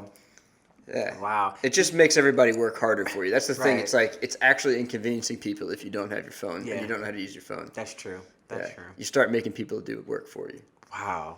Yeah. Do you remember the time when Macs like never got viruses? Like, I mean, they still say, like, I'm talking to the support, they're still claiming it's not a virus. Mac still claims that to this day. no, darling. No. We're still we get those pop-ups like your it gets computer. It gets everything that the PC gets. Yeah. It's branding. The PC they brand. It's essentially branding. Branding is a lie or a story that you want to tell that you want your base to believe. Right. It wasn't always like that. There was a point where like you could download anything on a Mac and it was not a problem. But during now, like the heyday of Kazaa and all those things. Yes. I was definitely PC back in that day. Yeah. Yeah. But now, it may not affect your computer as much as a PC, but it will definitely like. You gotta I actually need to clear because like it keeps duplicating things. Like I swear I cleaned off like 45 gigs of space on my computer, and then I look at my hard drive and it's like 18 gigs available, and I'm like, but it just said it was 45 gigs. Are you editing videos? And I things? was, yeah. So then that's it. Yeah. That's probably it. Yeah. Yeah. You got to get external hard drives because when you edit, it's just creating tons of files while you're doing it. Oh. Yeah. I could show you something. Okay. What are you using? Final Cut Pro. Yeah, I don't really know how to use the new Final Cut that well, but I could probably show you how it works. It works just like Final Cut Pro now works like, what is that software? There's another software. Oh, iMovie. Yeah, it's just a more advanced iMovie. The interface is exactly the same. Yeah. I was like an old school Final Cut Pro user. Anyone who uses any editors know this, right? We all quit Final Cut because it was like iMovie, and we went to Premiere. Because we think it's more sophisticated, but actually everyone's coming back around to Final Cut because it's actually good. Yeah, I love it. You can edit while you're exporting. Mm-hmm. It handles 4K better. Yeah, it's good. Yeah. It's a good program. I like it. I mean, I'm not. You're way more advanced with like editing. I edit a little bit. You know. I don't think I'm way more advanced. I know like a few more things probably. That's it. Oh. It's just a few key things. Okay. It's like. Well, you have to teach me. Yeah. I enjoy editing. Like, how's the footage from the table read? Did it get messed up or was it okay? No. So the funny thing is like I still like haven't actually sat down and like looked at it 100% again because I was like waiting to like figure out what I was going to do. Is it backed up? It is backed up. Okay, it's on multiple hard drives. It's definitely on multiple hard drives. So no worries there. But I'm actually going to. Next month, sit and start going through it again because we're gonna start rehearsals. So like I took like a moment of like I need to take a breath, like not think about this for a little bit. So I'll definitely be circling back around to it. But yeah, it's backed up. I backed it up right away. And there's that anomaly moment. Like I've been shooting with that camera for years now, and I've never had it happen. But during your table read, it's just there's that like 3 seconds that whatever happened. I don't know where it is. It's okay. But I literally had to like play it. I had to skip those 3 seconds, start 3 seconds after, hit play and screen cap it because it wouldn't play. Wow. So I was screen capping the video to save that one file. Wow. It's ridiculous. Thank you. Yeah. Thank you. There's always a workaround. Yeah, thank you. Yeah. Unless the file's totally corrupt. That's the thing that scares the shit out of me. Like someday I get this like epic gig and some like the key thing is corrupt and we don't get it and then like how does that reflect on me? Wow. I don't know. Yeah, no, it's totally fine. Like I like the hard drive is actually sitting next to the computer. So it's getting ready to be used big time because I can't use any because I told the actors that I wasn't going to use any of the footage for anything else outside of like my review and if I not even raising money or anything. Yeah, well I told them I was going to use it for if I have to show producers, but I would get their permission first. But not like putting it out. Yeah, but not just because it would reflect badly on them as actors. You mean? Well, just because like the table read. I just wanted to respect people, you know what I'm saying, and respect that like it wasn't a paid gig and like everybody showed up, and like I just wanted to honor that and let everybody know like this is a safe environment, like do your thing, and like I'm not trying to take advantage of you. I'm not going to use this and like promote the no. Yeah. This was literally for me to hear, and like I do want to use the footage for investors if I sit down in a private meeting with investors to say, this is the table read, this is what we do. But I wanted to make sure because people will take people's images and stuff and use them in all kind of ways without their permission. And I didn't want anybody to feel not safe about that. So I made sure it was in the clause, like I'm not going to do that, and I want you to know that without your permission. If you say yes, great. But that's why. So. Well, your audience is going to see this. I have a very small audience. They're going to see it. Your audience already knows you're a great human being. Thank you. As Ben said, I don't think it was Gem of Men. He said something like that. Yeah, I mean, like there are con artists out there. There are all kinds of people doing shitty things, especially in the entertainment industry. Just people taking advantage of people.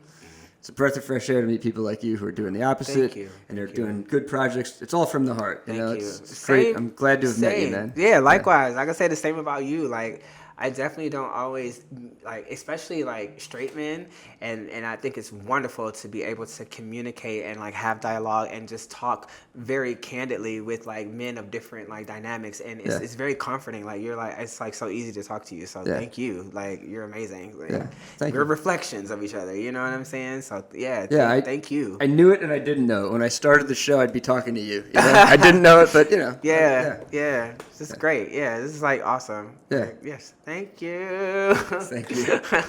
And we'll be in touch. Of course. And good luck. Absolutely. No, because we got to work together. We're sharing the Indiegogo. Yes, GoFundMe. GoFundMe. Donate to the GoFundMe. Yes, please. Our goal is $7,000. Just to quickly say. Yeah. That would pay for the actors, props, and like any other like small incidentals that we occurred. It's going to be great. But $7,000. Let's push them over 7,000. Let's give them even more. Yes. So that they can go even. That would be great. Further. Yo, if we got over 7,000, that would be fantastic.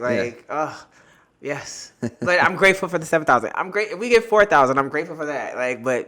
If we got over 7,000, my God. Yeah. It's happening no matter what. This project's going places. Oh, yeah. Thank you. I believe that. Thank you so much. Am I Blue? Look for it. Blue. Follow Deshawn. Oh, yes. You can follow the journey. me. Yes, you can follow me. My Instagram is Deshawn Dreams. The play's Instagram is amiblue_play. You can also follow me on Twitter under Deshawn Dreams. And, yeah, that's it. All links in the description. Yep. All right. Thank you. And we're out.